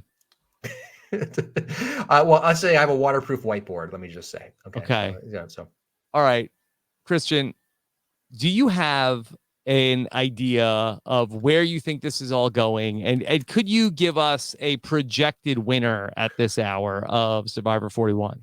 I am not a edgic person, to be clear. And that's not even the question I'm asking. Yeah. Edgic, yes. No. So like I know some people I listen to Steven, so I was like, it's like here are the viable. Steven always goes. Winners. He goes right to Edgic. Right at the edge. Like Yes. here's the viable winners from the edit. So I mean, I see a couple of ways that this could go. I mean, Chantel Shan, clearly is someone who has like Tony upside. Is the way I see her. It's like that she has boundless energy. Her mind's always working. She has the superpower for getting people to make decisions that are not good for them. It seems to be like she managed to get people to give up their advantages to her, and she's very skilled at that. So I could easily see a world where Shan walks away with the victory. Okay. Yes. I mean, certainly, and let me say so many of these players have the skills to win. I'm very pleased with the with the cast and how good and active players they are. No doubt. I mean, yeah. So Evie has like the underdog side of this. I think is a very good upside for her. I think that it's going to be. I mean, but I like just stepping back. I see more of like a more possibility that she could be clipped closer to the end. That would be the danger for her, that people say, oh, she was on the bottom for so long, now she's a threat, which seems very familiar. And so I worry about that for her. I mean, Zander, I would have said, oh, Zander was in a beautiful position because I feel like people underestimated how savvy he was going into the merge. Like, he's very savvy. But I think he's had to reveal himself out of necessity at the merge vote, so people are aware that he's bright. I mean, you went from people. I don't think people were saying, but at the merge, oh my gosh, Xander's got to go. He's such a huge threat. Now you have Shan saying literally that a lot of the place. Right. Yeah, it is tough to, get to the final three when you're sort of like revealed as such a big threat in not such an ideal position at the final 11. Yeah. And I mean, a lot of this might go depending upon like how ultimately it shakes out between Deshawn and Shan. There seems to be a brewing war there, is what we're kind of led to believe. And I can't rule out the fact that Deshawn could come out on top of that. Yep. He's certainly a bright guy. I mean, and I say Danny comes off very likable. I mean, as does Nasir. So, I mean, I think that's just Nasir, like his best path is be likable, have that idol, have enough people say, yeah, Nasir's not a threat until he shows a sneaky side again. And by the way, isn't it all the people who are his tribe members, original tribe members on Luvu, who are like the ones who want to get him out? Is that? Yes, that's correct. That's correct. Yeah. That's. I mean, we don't know about Erica. We don't know if Erica wants to get him out. Yeah. But it's Deshawn and Danny. Deshawn and Danny and Heather all said his name in this episode. Maybe that says something. Maybe like and Shan, who has only known him for like 3 days, is like, don't Sydney worry. Wasn't a fan either. Yes, from the Luvu tribe, right? Yeah, So so maybe this could be a situation where people spend more time with Nasir. They see whatever Luvu saw in it as a person that was threatening or needed to go for some reason. So okay. My top three at this point. Yeah. All right. I feel like I've got to say Shan. I feel like Deshawn. Sean. And my third is I still haven't ruled out Ricard. How about that? I shouldn't have ruled out Ricard. Because I feel like Ricard is laying in the weeds. And I said this with Steven last night. I love his position. I literally, I think his position is so great that he wasn't in the line of fire both those episodes, so he wasn't top of mind in my mind when I was just thinking about this off the top of my head. So that's great. That's great news for him. So felt good enough to sit out of the challenge. Name didn't come up. Nobody's looking at Ricard after all of this. Like it's 2 votes in a row where nobody's looking at Ricard. He won individual immunity in the final 12, and nobody's like, Ricard's heating up. We got to go after Ricard. I mean, there's so many other big targets and big movers and shakers that even though Ricard certainly has the capability to demonstrate it to move and shake, I think he definitely I could see the world where he avoids the spotlight long enough. I think that the thing that's going to be interesting for him is like I think it'll be best for him if like Zander goes soon. Because I mean, he did just like I don't think Xander's going to take kindly to the fact that Ricard was saying, "Hey, play your idol, play your idol." No, play your idol. Ricard's going to be like, I'm so glad that they didn't go for you. I thought I was so worried about you. He would say that. I'm not sure if Zander would buy that. Maybe he would, but I don't know. But I mean, out of everybody at that tribal council, I think that Zander, like in his pecking order of who he's going to be annoyed with, I think that Ricard is going to be pretty low on the list. Why is that? So even though like Ricard was like lying to him, does he Ricard one is going to say that so I had no idea what was going on. Like he'll play it up that he didn't know. I'm so glad that thank God you didn't listen to me. You didn't play it idle. Oh, good. And then Danny voted for him. Nasir voted for him. I think he's going to be like much more annoyed about that. Evie like threw him under the bus. It was like saying like, hey, like I'm not with Zander anymore. Yeah, so, Ricard did. Yeah, Ricard was not one of the people who voted for Zander. It was just Danny. Just Danny voted for Zander, right? So it's not even Nasir. No, he's Nasir as well. Yeah, sorry, I misread my list. Thank you. So those two. So if he's looking for allies, maybe it's on the list. I don't know. To me, I just saw that I was like, oh. Zander read the room correctly, and Ricard was blatantly lying to him. I'd be like, I think I'm putting myself in his shoes. I'd be like, I'd be thinking, like, come on. Yeah, I think Ricard's gonna be able to play it off. Yeah. Okay. Well, I look, if he can play it off, I think it's more credit to your point that he is an excellent player, that he would be able to get further. I mean, I think that he also. Like the Papaya Gate, I don't know how much everyone else cared about Papaya Gate. Clearly, Shan made a big deal of it. So maybe it's a thing where people generally perceive Ricard as having scandal about him or being maybe not as likable as these other players, but it's not actually true. It's more just the lore around things like Papaya Gate. So I don't know if anybody else was annoyed except for Shan I feel like that Ricard this is his best possible scenario right now because he's just like under the radar. Like I think that if there was a lot of attention on him, I think it would be bad. I think he might end up struggling in that scenario. But in the scenario where nobody's really paying attention to what he's doing, I think this is really where he can like move around and operate. Yeah, and I'm looking at my list here, see if there's anyone else that just slipped in my mind. I mean, I think that it might be tough for Liana. It's hard when you have a big whiff at the first vote at the merge. I mean, it's not like it could be worse for sure, but that first vote at the merge is like your first impression for all these people. That's what they know. I mean, that's one of our first impressions of Angelina was her telling Elizabeth about the vote. That's the first like piece of true information of tribal information we got from her. And I think that hurt her a lot.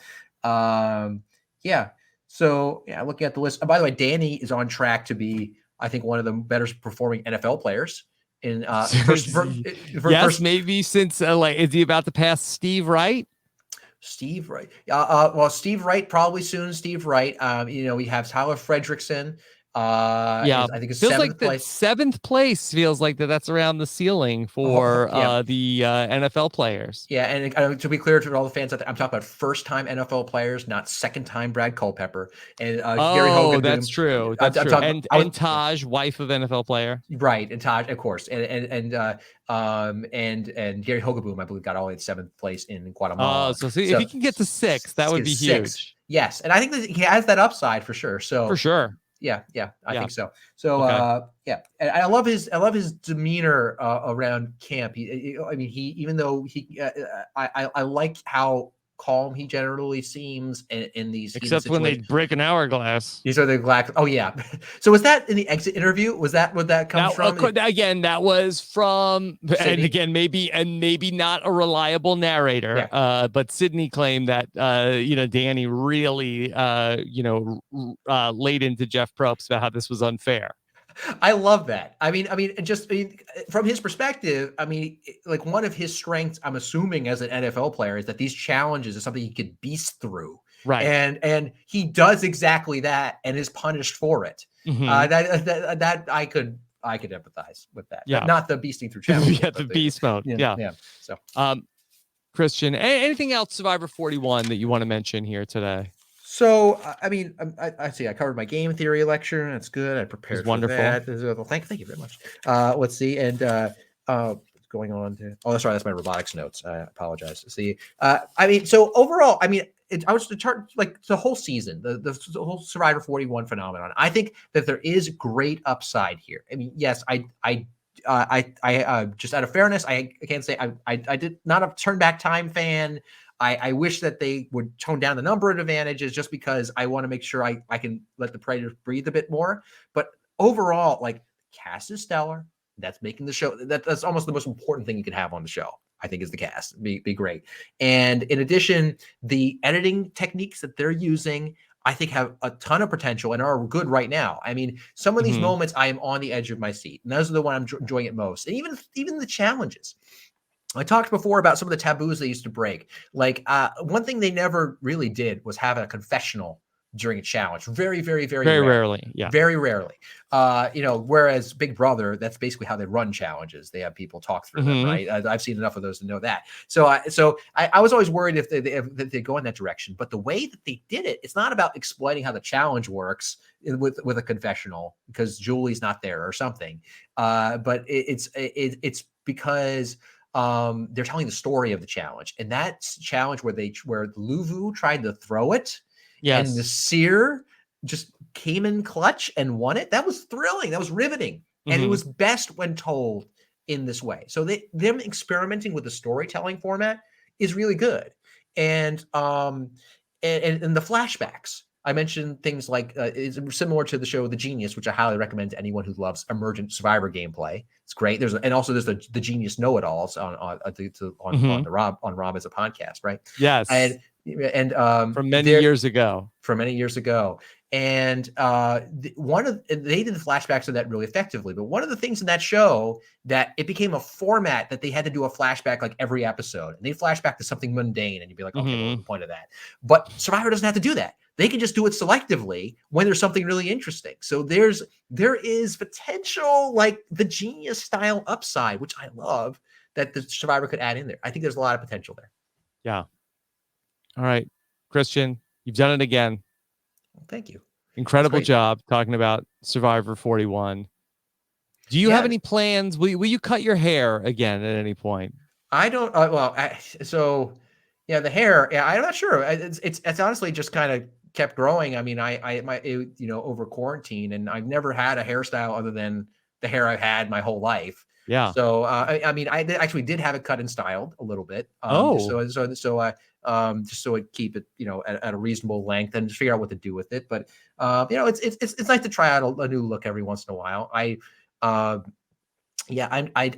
People don't recognize me now. Yeah. If you played Survivor again, would you cut the hair, or would then it be like, oh well, like Christian's really going for this like Malcolm Ozzy look? He must be a challenge beast now. that would be that you have to do at that point. Then you have to become a challenge beast to match the look. That's what you need to do. So that actually might be good for my overall health. I think that practicality would come into play. It's like, is it practical to have long hair on the show? I mean, I barely know how to handle this now. But no, it is interesting to see relatives that I haven't seen in 2 years see me and they don't recognize me. That's fascinating. So. They don't recognize you. Well, like I think that they run into me. Like I can come up to them like, oh, hey, how you doing? And it takes them a second. You're like, wait, is that? Yeah, it's Christian. Yeah, it's me. So. Well, this will help next week when your national profile is through the roof and you cannot leave your house again because of the popularity of David versus Goliath on Netflix. Now you won't be like people are like chasing you for autographs when you go to McDonald's for your lunch hour or anything like that. But that's very optimistic. I think maybe I should update my website if we're gonna have if there's gonna be a re-airing of the show or something. Yes. Is this where you plug things? Is that Are you ready to plug things? What do you want to plug? Oh, on this podcast? I was just saying, do you plug things in general after Survivor? Yeah, I guess. sure. Oh, okay, yeah. What do you want to plug? I guess I'm only going to plug anything. It's like, hey, if you want to have me for public talks, I fly out and I give public talks about robotics and Survivor and any combination thereof of STEM topics. I have a fun talk that I've given a few times now, which is called the Robotics Survivor and the Meaning of Control, where I analogize I show my actual work in robotics and the different algorithms to talk about on the show and how those are the same thing. And in a lot of cases, and just some general lessons about life that I learned from being on the show at the same time. So it's it's got some cool technical bits, and it's got some Survivor anecdotes, but also hopefully a message that all ages could enjoy. So feel free to reach out on christianhubicki.com if you're interested in that. You and I had such a nice talk over this past the summer when we were part of the Sloan Analytics Outwit, Outplay, Outanalyze the conference. It was you, me, Rick Devins, Wendell, and Sophie. And that's now available on YouTube if anybody ever wants to Google that. Look for Google Outwit, Outplay, Outanalyze Survivor Analytics. You see a very fun conversation that we had that was part of the Sloan Analytics Conference, including many great PowerPoints from Christian Hubicki. Oh, thank you. That was a fun panel. That was a great group of people I got to be with. And man, those PowerPoint slides, I might have sunk a little too much time into them, but they were fun. They were fun. That's also some of those PowerPoints in the talk that I give. So that's if you're interested. So yeah, I'm reading the comments. Somebody, Big Buff Guy 95 says, Rob, if Christian has so many points to go through that there's not enough time here, just do a podcast with him about it. Oh, well, we have to think about that thought had never crossed to me to do a podcast with you, Rob, but I'm glad that they thought about it. No, that's actually, honestly, that was such a dream to be invited for that, because this is something I've been thinking about, obviously, for a long time. Like I'm sure many of you in the audience have, who, to whatever, who have analogized it to whatever thing in their life that they have. And for me, that was always, math, science, STEM, engineering stuff. And so getting to just show a little taste of what I've always wanted to do, I was hoping would inspire some of the people at this analytics conference to maybe say the same thing. I actually got an email afterwards from a guy who does baseball analytics. He's like, I just started picking up Survivor over quarantine, and I didn't realize there were people who did Survivor analytics. And I was like, well, go for it, man. You're one of them. So did they want to hire you to work in a Major League Baseball front office? And was it the Mets? Was it Steve Cohen? The Mets. Was it? No, it wasn't. But that would be that'd be interesting. I always found that the Moneyball style stories very interesting. But like it was cool to be. We were in an event together, Rob, and we were where Nate Silver, the prediction analyst, was there. Yes. And he was the special guest. And so it was an event, and there was like a big Zoom event with like a ton of people from the conference there. And he's talking about baseball analytics and things like that to the people. But then I managed to get in one question. Yeah. To Nate Silver. So for those who know Nate Silver, he's like a famous election forecaster and forecasts like sports and things like that. Interesting guy. But he's famous for doing forecasting models for who will win an election, who will win sports games. And I said, okay, I got to ask him. So how hard would it be to predict Survivor? And he smiled and said, that would be the hardest prediction model I'd have ever had to write. The strategy is difficult and weird and has all kinds of weird outcomes. It would be incredibly hard. And so it really, which validated what I thought. which Yeah. is that it's a very hard game to predict and model. And he was like, I don't think he had no clue who I was. So I was like, yeah, so if you ever want to make a prediction model, so maybe you can bet on Survivor, make some money. Yeah, that might work for you. So I assumed I was like trying to like make Did a you buck. say this, or did he say this about that the closest model there would be was when they were sort of like in the lead up to the 2020 presidential election, they had like a forecast of like the Democratic primary of Yes. that. Was that your point, or that was his point? That was my point. That was me Yeah. trying to tell him I wasn't just some Yahoo who didn't know his work. Well, So it's very yeah. interesting that you suggest that, because it's like basically it's like the primary starts and like, okay, there's a front runner, there's somebody that's like, okay, well, this is the person we think, but there's also like 18 people, and like as people drop off, it's like, you know, people pick up like a bigger percentage of the delegates and the like potential win percentage. Like I feel like that there is something there. Oh yeah, absolutely right. That's why I went to that example, because it was very clear. Like that's the only time, like normally when you're predicting sports games, and there are many people who do these things, like it's a one-on-one fight, and there's lots of parameters you can plug into it. And I'm not an expert, to be clear, but but like it's just one-on-one fight. And this idea of multi-agent game where you have multiple people that are competing to win, that's much more complicated. And that's where, honestly, game theory, our good old friend John Nash, comes back into this. I mean, and this is not just like Survivor games, it's not just even economics. In robotics, we deal with multi-agent systems would be lots of little robots who want to explore a space. And there's a big open problem, and how do you get all these robots to coordinate? Sometimes you can't count on there being a base station or an overseer that can see all of them and communicate with all of them. Sometimes communication is limited, so they have to kind of act on their own. And so they'll use game theory and Nash equilibrium in order to design strategies for the robots to run, so that way they don't step on each other's toes. They spread out in a way that's helpful and doesn't that maximizes completion of the task. Yeah. Well, Christian, thank you for spending so much time with us here tonight talking Survivor 41. I always look forward to our conversations. That you do such a great job, and we get to talk about some really, really fun stuff. And so I always appreciate when you make time to do these podcasts.